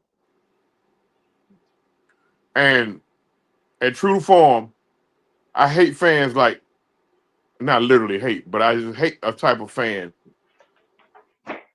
that'll sit up there and co-sign that shit because they got feelings for the player. That shit's dumb. It's stupid. It makes us look illiterate overall as fans. Julio shouldn't even said nothing at all. No child left behind. Now, how he left out the door alone is reason for us to have a problem with him. So,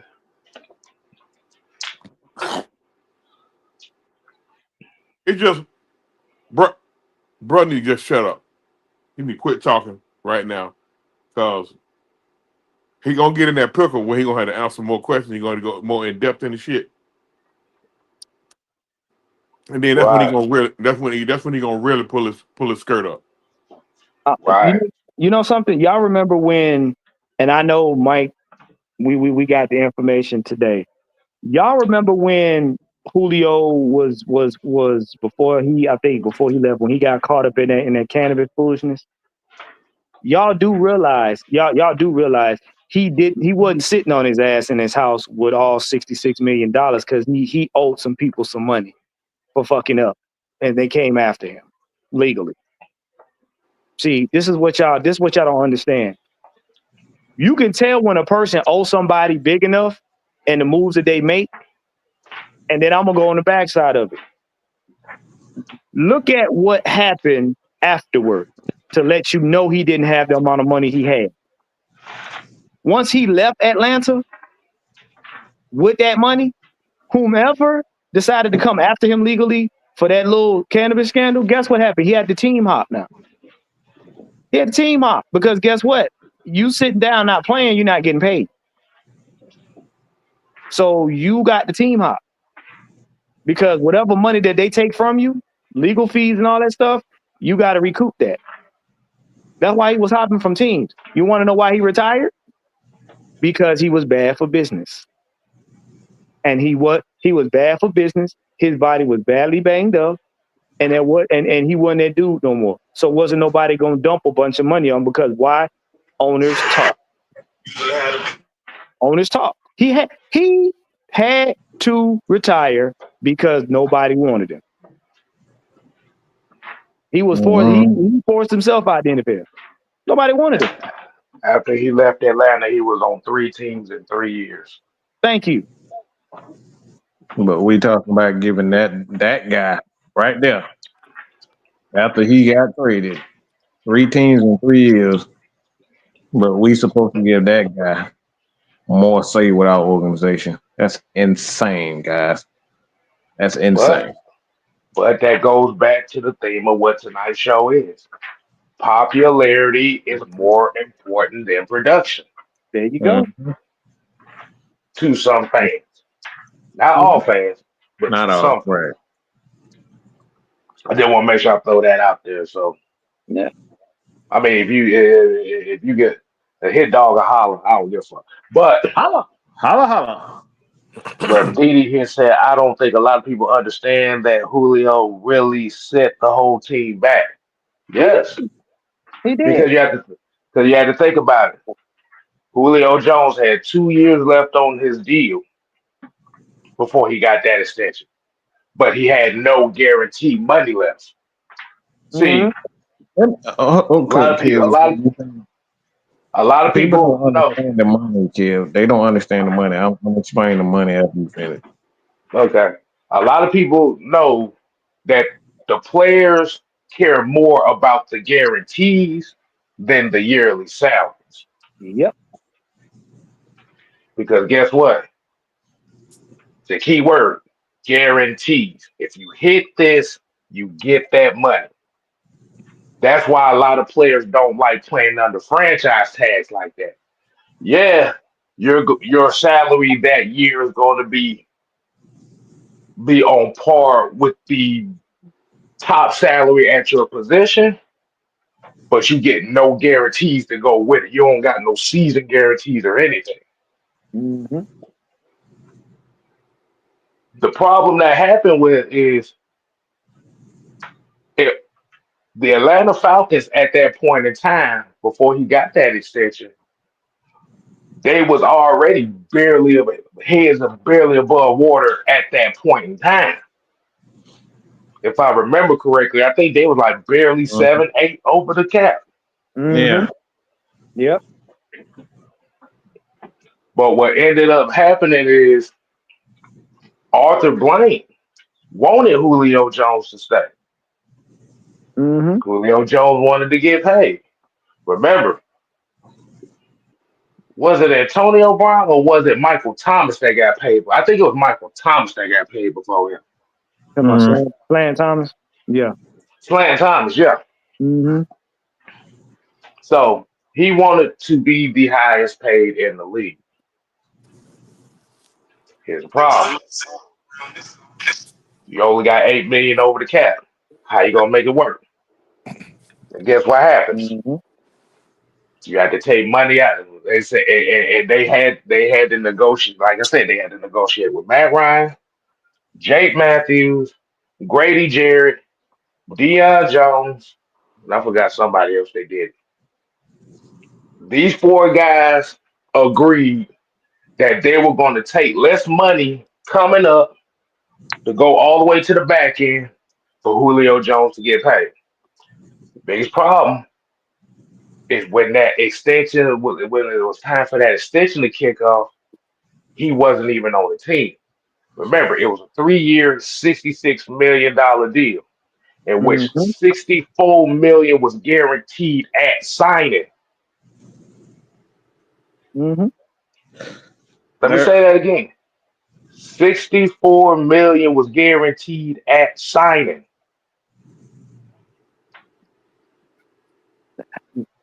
You know what, Kev? Hold on. Go Because ahead, there's right? there's an aspect of the NFL that people don't understand. The NFL gets a lump sum of money after every deal. So they have this is why they have organizations like the LGBT community. They give them a lump sum of money to help promote their whether it's product, TV shows, or whatever the case may be. You got the military of the United States government. They have a budget that they give the NFL to have them fly overboard and help recruit people to join the army and join the military and whatnot. And then you got the TV deals. And the TV deals, they get a lump sum of money every year.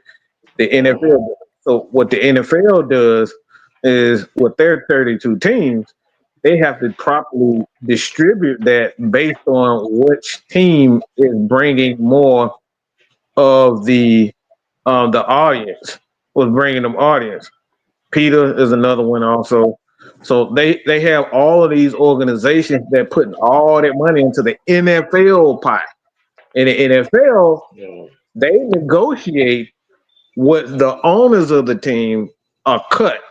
This is what you get if you win this amount of games. This is what you get if you sell this amount, or you on TV, and TV revenue and TV audience increases. I should say, TV audience increase. This is what you get. So everything is based off what you are getting as an organization, or what you're doing for the NFL. That's why Dallas Cowboys, you got the Pittsburgh Steelers, all these teams, they get paid the most money. The Falcons are actually one of the higher paid, but they're in a bigger city. So they're going to get a bigger piece of their NFL pie. And again, this is why you have a budget. The budget for the last 3 to 4 years under NFL have been going up. The revenue. This is why the salary cap. So that's the salary cap that these guys are able to spend, and it's based on what they are constantly getting each year. So if the salary cap continues to go down, the NFL product is not doing so well. So anytime you see it go up, anytime you see the salary cap each year go up, the NFL just got a lot of money. So again, this is why it matters. Okay, people. The salary cap ain't some imaginary number where guys can. It's not like baseball where we got the damn Los Angeles Dodgers up here spending $3 billion in one off season, and then we got the Nationals. They can barely make fucking budget each year. That's not how the NFL works. Right. And see, like, okay, let's say in 28 when the Super Bowl comes back here, guess what happens? You're gonna notice that you're gonna notice that stuff like that, especially whatever city is in. Look for the Falcons to have a little bit more cushion. We're having the World Cup.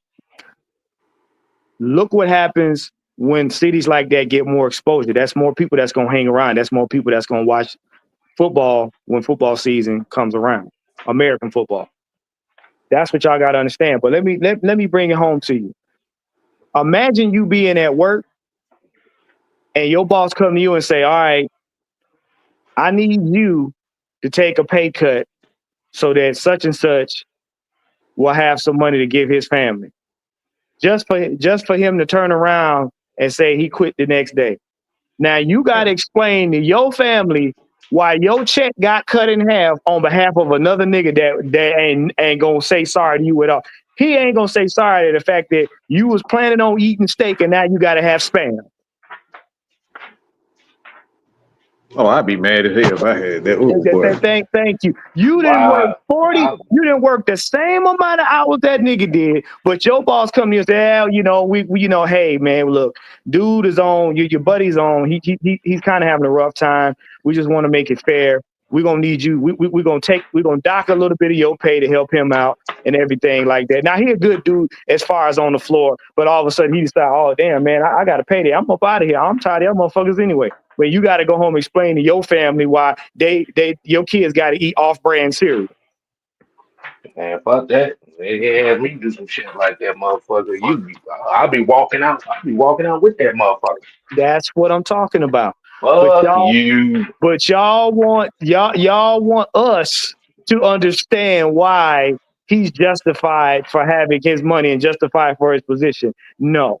Stuff like that in the real world will get you hurt. Mm-hmm. And you know what the bad part about it is? You got these same people that were happy that he took the 66 and did.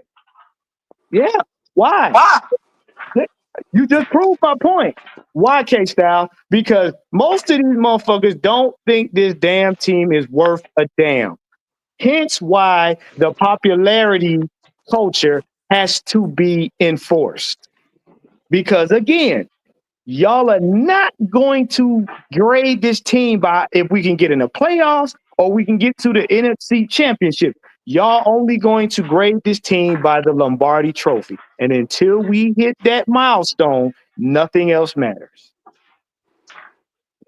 Not When a good nothing season, else matters. not a good playoff, not a good NFC Championship. The Oh, Lombardi. let me add this little one tidbit too. There also, as far as the money is concerned, and this is why it's important to have star players, because what happens in certain deals, they have clauses where if you don't sell or you don't get a certain amount of viewers to the team and whatnot, a lot of these companies have what they call outs in the contract.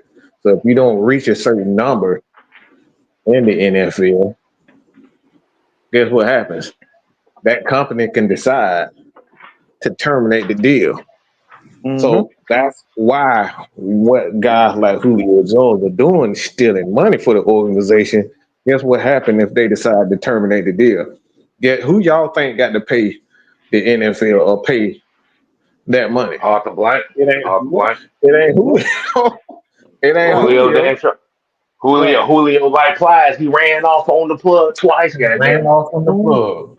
See, Right. this is why it matters when players are not doing business, because at the end of the day, the owners are dealing with a much larger sum of money than a Julio Jones. Because if he doesn't have the money in the bank, guess we got to do? Start selling off his assets to get the money.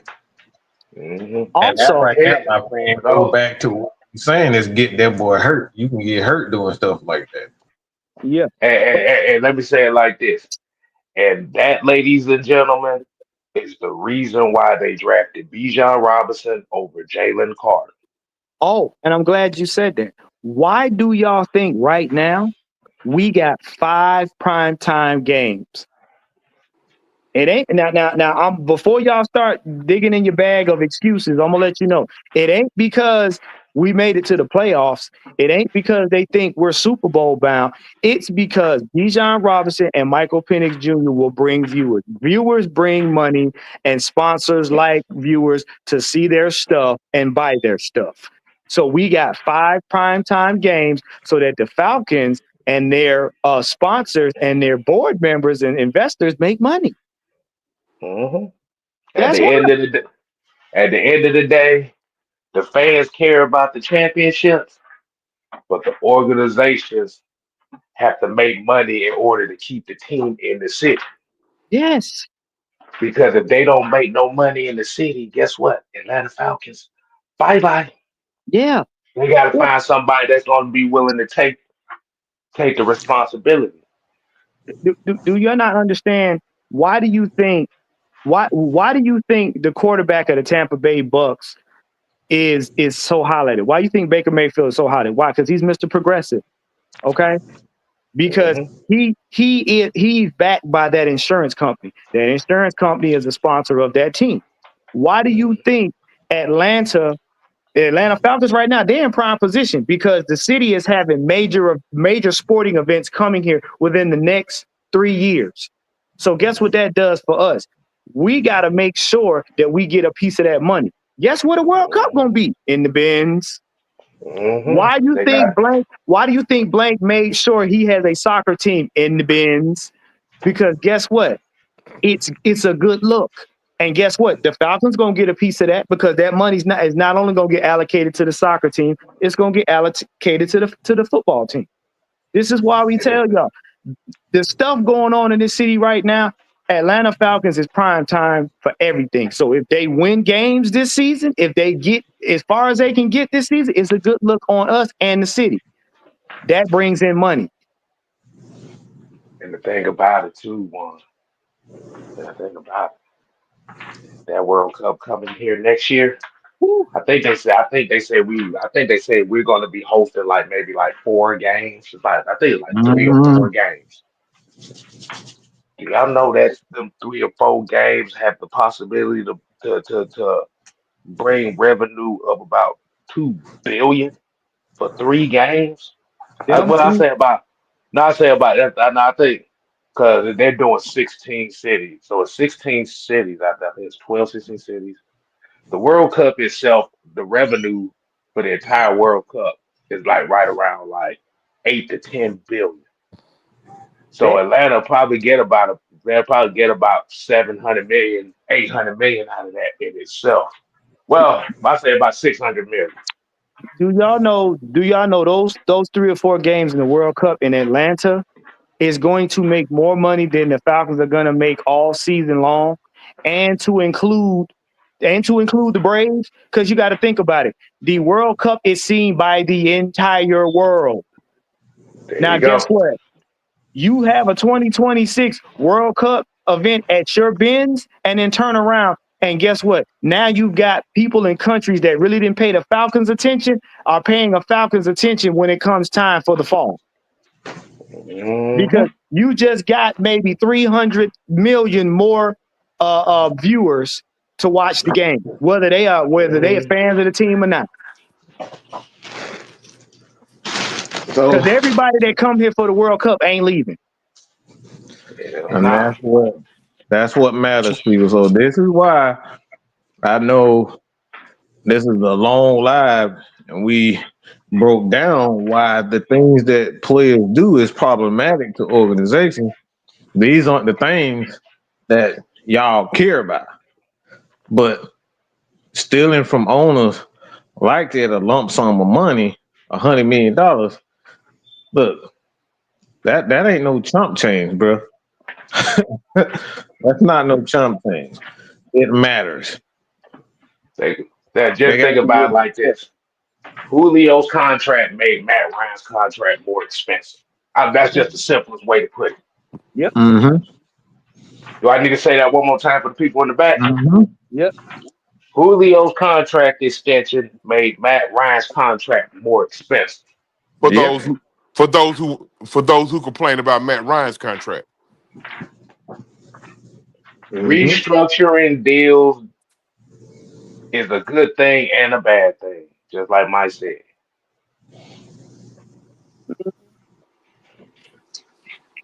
And yeah, you're welcome, Cartier. Cartier booty wear with panties on them. Oh shit, I forgot Sonya said, yeah, the All-Star game is next month down here too. Damn, Yeah. I Oh, forgot the about that. evolution with WWE. That's a lot of money coming in. And Oh, just think about it. Depending on how we play these next couple years, 2028 might be a very interesting year for us. 2028. I mean, shit, the whole city in itself.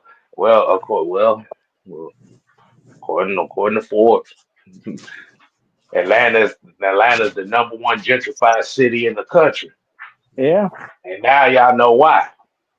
yeah. So when the World Cup comes next year, Mm-hmm. all them lofts and stuff that they built downtown, expect about another. Expect a whole bunch more being built around your city or wherever you stand. Well, look at it this way: the World Cup coming to Atlanta is a little bit smaller than the Olympics Right. in '96, because Atlanta before the Olympics was mainly black and white. By the time the Olympics got here, we was multinational. It's about to do that again. Shit, it's about to hit about threefold, boy. Yeah, I'm telling you, because if you know anybody that follow all of the soccer World Cup, trust me, it's a big deal. It's been a big deal for decades. And bro, trust me, I watch the World Cup every year. I know. Yeah, I, I've been following the World Cup since 1994 yeah. That's when like they the had. world. That's like the world Super Bowl. I've been watching, like I said, I've been following the World Cup since 1994. Yeah, and I'm telling you, Falcon fans right now. Hell, I'm gonna tell you, Georgia Bulldog fans, y'all ain't seen nothing No. when it comes to fandom until you see this World Cup. Oh yeah. Until you see this World Cup, y'all ain't seen nothing. I'll put it to you like this. Soccer fans put Look, put it to you like this. Soccer fans travel so deep they will collapse a whole stadium side. Look, Trust and man. believe. Let me tell y'all what soccer. Look, the Mayans had a game that they used to play. They used to play a version of soccer with with, with actually dead people Head. head. Okay? Hip ball. Yeah, it was hip ball. Okay? So soccer has been around for centuries, y'all. Okay, I just want to know. I want y'all to know that about soccer. Football is nowhere near as popular as soccer is. So I know it's big here and it's growing in the UK, Scott, like in UK and whatnot. But like I said, obviously we got our brother Will the Thrill in here. He knows. But like I said, man, it's like don't think for once like soccer is not a big sport because Right. it is. It's not a big sport. It's not a big sport to football fans, but believe me, Mhm. compared to the soccer fans in the world stage, football fans only make up less than 15% of sports fans all over the world. Yeah. Yeah. Hell, Like, baseball is more popular than football if you really want to be honest. it is. Mm, Mm-hmm. But this is the thing y'all got to understand.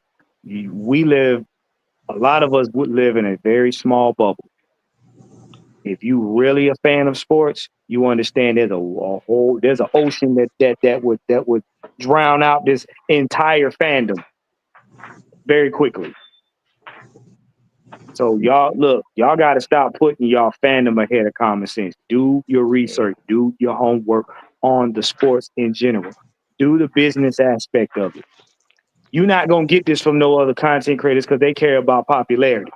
We telling you the business side of it. So when you go in these places and talk to these people that don't already like you, and you try to prove to them that you know what you're talking about, learn to listen. Stop trying to impress people that don't like you.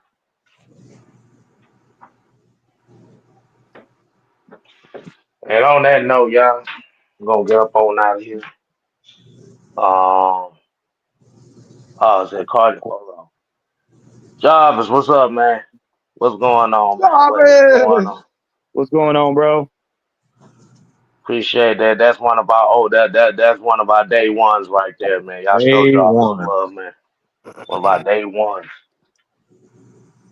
He said Cartier said soccer is big in my culture in Barbados.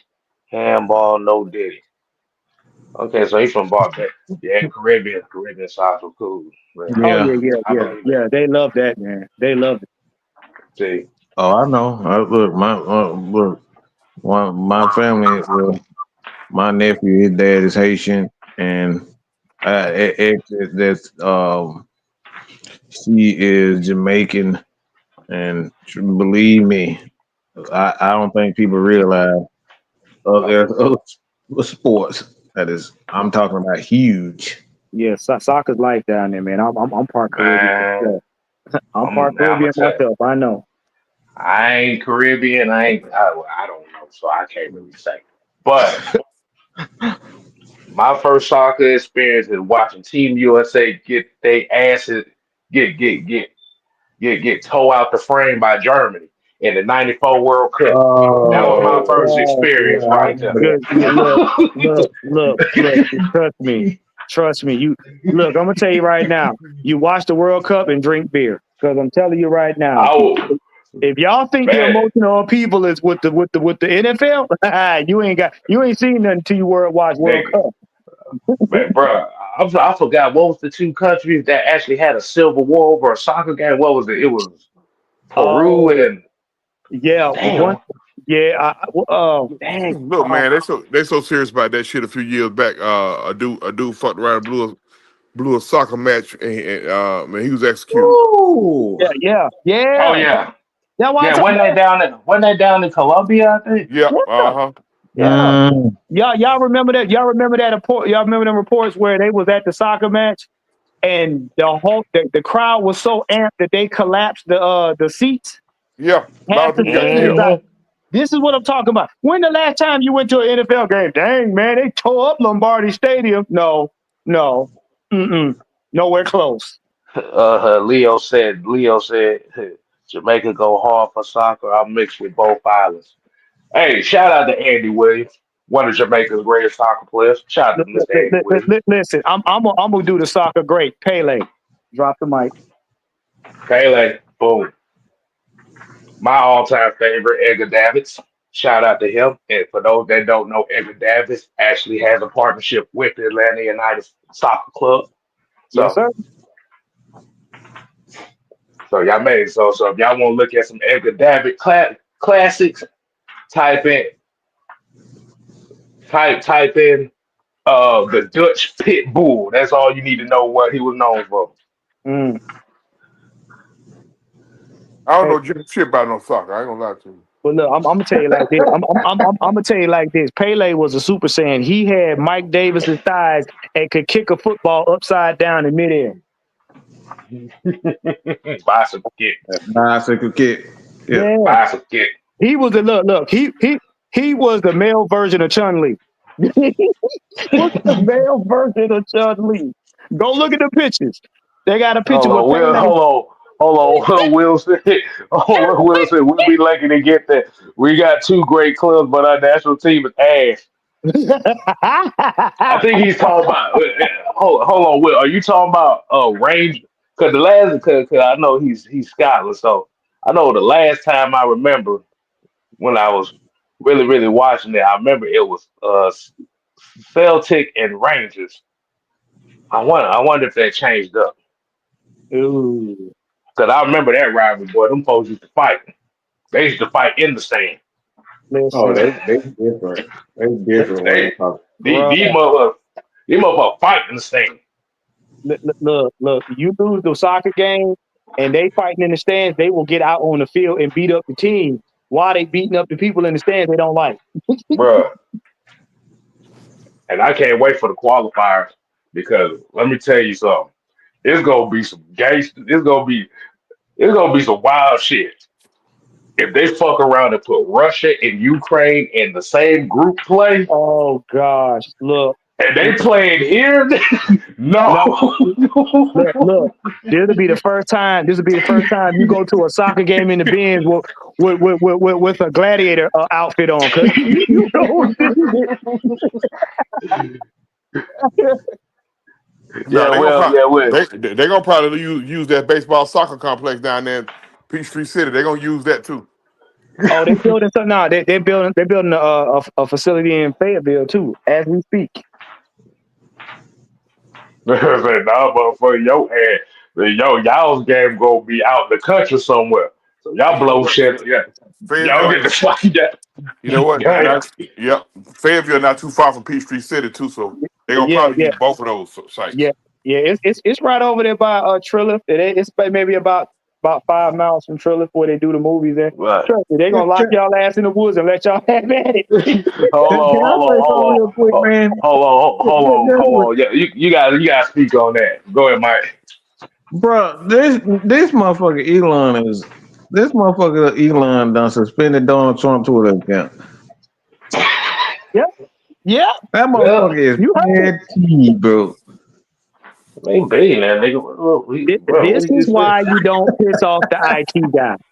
Let me tell you something. This is why you don't piss off the IT guy. You First don't of all, piss off the nerds, Warren. You know that. right, look, you didn't do it. You're not supposed to do it in school. You don't do it at your job because they lock all your key cards up and shut down all of the stuff where you can't do it. This basically Trump pissed off the one dude he allowed to get all of the information, all of the key cards, all of the stripper poles and everything else. He got all that. Guess what? So now he walk away and say, "Oh yeah, by the way, such and such did this, that, and that." So now he gonna tell on you. Why? Because you was pillow talking. And when I ran this campaign, yeah, because y'all was pillow talking. This why you don't piss off the Man, IT that guy. motherfucker always said he fixed the election for Trump. He always said that. Yes. And then told the man in the same sentence, hey, he's part of this scandal too. Bruh. You say what'd you say, Juan? You done ran away with the church money. Oh, he done ran away with the church. No. He not only ran away with the church's money, he done turned over he done turned over the water. he turned over the purified water. Make sure you wash yourself for the purified waters of Lake Minnetonka. Yeah, hold on. We can get about 5 more minutes. What do y'all think about Brian Snitker? You gotta This go, need to be man. on. He shouldn't even go on the trip to San Francisco. That motherfucker need to be gone now. He need to be gone, bro. When I gave Schmidt the benefit of the doubt, I did. He need to be gone. That's How crazy. do you up 10-4 in the top of the ninth, mismanage a bullpen like you always do, and you gave up 7 runs to lose the fucking game? You needed 3 outs to win, and you mismanaged the bullpen again. And it was so bad they said, Craig Kimbrell, bring your ass. This ain't working. Yeah. Because Craig Kimball was the closer to Gwinnett. Oh yeah.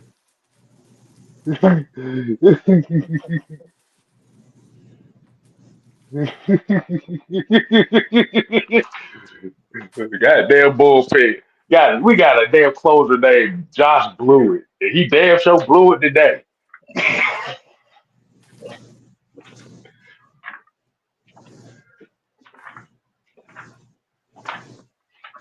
All right, man. What's up? He 1-1 in 21. He gave him the benefit of the doubt. He should have been going out that 23 season. You said what? You said what? True.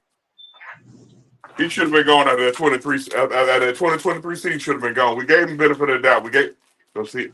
I was really growing a little sick and tired of him the year we won the World Series. But we won the World Series, and I get that. So you give him a couple of extra years.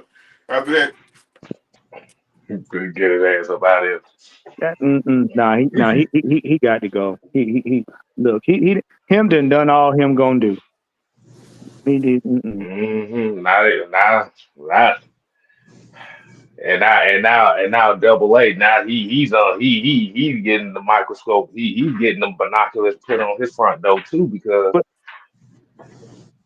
there's so many guys that you let go. Like I said, I'm not tripping about the phrase Freeman, because Matt Olson gives you pretty much the same thing. Look, Almost. it's just like your relative that realized they ain't mentally good to drive a car no more, so you just got to take the key. You just got to take his keys. You're gonna take his key. You can't keep letting him drive the car because he gonna wreck it. Right. And that's what happened with the Braves. Snicker need them keys taken because he wrecking it. He ain't stopping at stop signs. He running over old ladies in shopping carts. We How you let people come back in an inning when you 10-4? You supposed to just clean that up, and walk on out of there. What we say? Okay, he ain't doing well. Sit your head down. Okay, boom, boom. Oh, You know what? You know what? I give the most respect to the New York Yankees coach, because Torrey used to get so mad. If you messed up in 3 innings, he taking you out of there.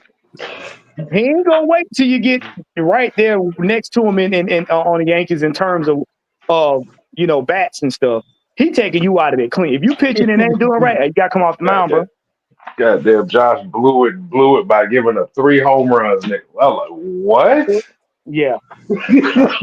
Josh would have got yoked up like he stole money from him. Get up off this mound. What are you doing?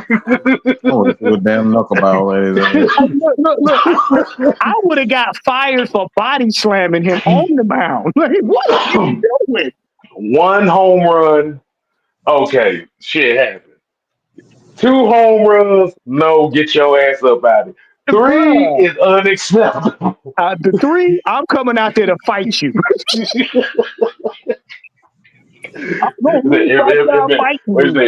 What do you say, MLB slugfest? Yeah, bro, give me one of them bats because he about to feel it. Oh yeah, I forgot. So I forgot. Yeah, I forgot. I forgot. Sonya works. She works at the stadium, so she saw that shit in person. Yeah. Um, Well, what that man so name? Josh Blewett. Josh blew it. Yeah, well, Josh blew it or something like that. Wow. The name. See, he had to contemplate like Josh blew it, blew it. Ain't that about a bitch? But we're gonna get up on out of here, y'all, man. We're gonna give y'all the rest of whatever's left of y'all night. Definitely appreciate you. It's just man, convo always.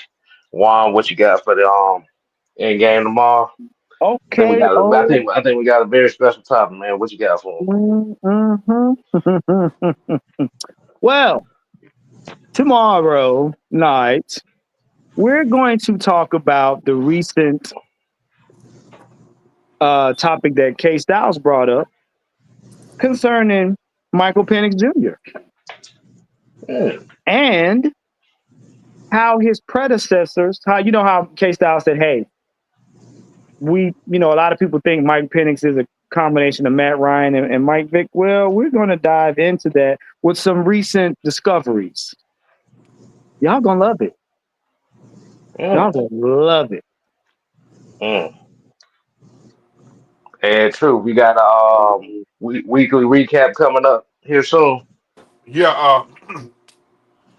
Got, we're gonna do Sunday. We're gonna go with the our Sunday schedule for exclusive World of Wrestling. Since we got the Money in the Bank this weekend. Okay, okay, cool. And then either next Tuesday. I think next Tuesday we'll do the weekly recap for our sports teams in Atlanta. I got a few things I Okay. need to talk about. All right. Hey, y'all definitely I'm make sure you sorry. I'm go ahead. sorry. I'm sorry. That's gonna be Wednesday. I'm sorry. That's gonna be Wednesday. I'm sorry. Not Tuesday. Okay. Wednesday. Okay, so y'all definitely make sure you go ahead and subscribe to Mr. Tactician 78, as well as OG Truth with a 2 Mm-hmm. Hertz TV. Listen, man, listen, I'm 5 away from 200. I appreciate y'all for sharing, and subscribing to everybody on the panel. Make sure you guys hit us up. Hey, I appreciate you guys for hitting me up, man. Help me get to 200. We are trying to expand this thing so we can give y'all more content with greater context. I appreciate Mhm. all of y'all. I like that. Yeah, I think that need to be your slogan right there, man. Oh, yeah. That's your slogan. More content for And greater context. we're going to have we may have an STS this weekend. Like he said, we got the Money in the Bank pay-per-view. So it's not going to be on a Saturday. It's not going to be on a Saturday. We probably going to go on after Truth, after he do his weekly recap. But we're going to be talking Star Wars. Yes, sir. We're going to be talking Star Wars and the importance that it plays in today's society. Ooh, So, boy. Ooh, woo. Don't make sure you don't miss it. so for all my Star Wars fans that's watching right now, wait for that conversation because what we're going to do is we're going to take the aspects of the movie. We're going to blend it into the philosophy side, and which is very important in today's world right now of chaos. So Uh, until next time, so do I need to go watch it? Because I ain't never watched Star Wars. Yeah, go Yes, ahead, you girl. do. Yeah, go watch yeah. it. Look. After you watch it, you'll understand his fan base. You I mean, I definitely know about the will. characters. When I say I ain't watched it, I ain't never watched the movie all the way from beginning to end. No, I guess. Nah, that's cool because I was like that too. I used to be like that. I was like that. But it's a lot. It's a lot of it's a lot of psychological and philosophical aspects of those movies that I think people really need to hear about. Yeah.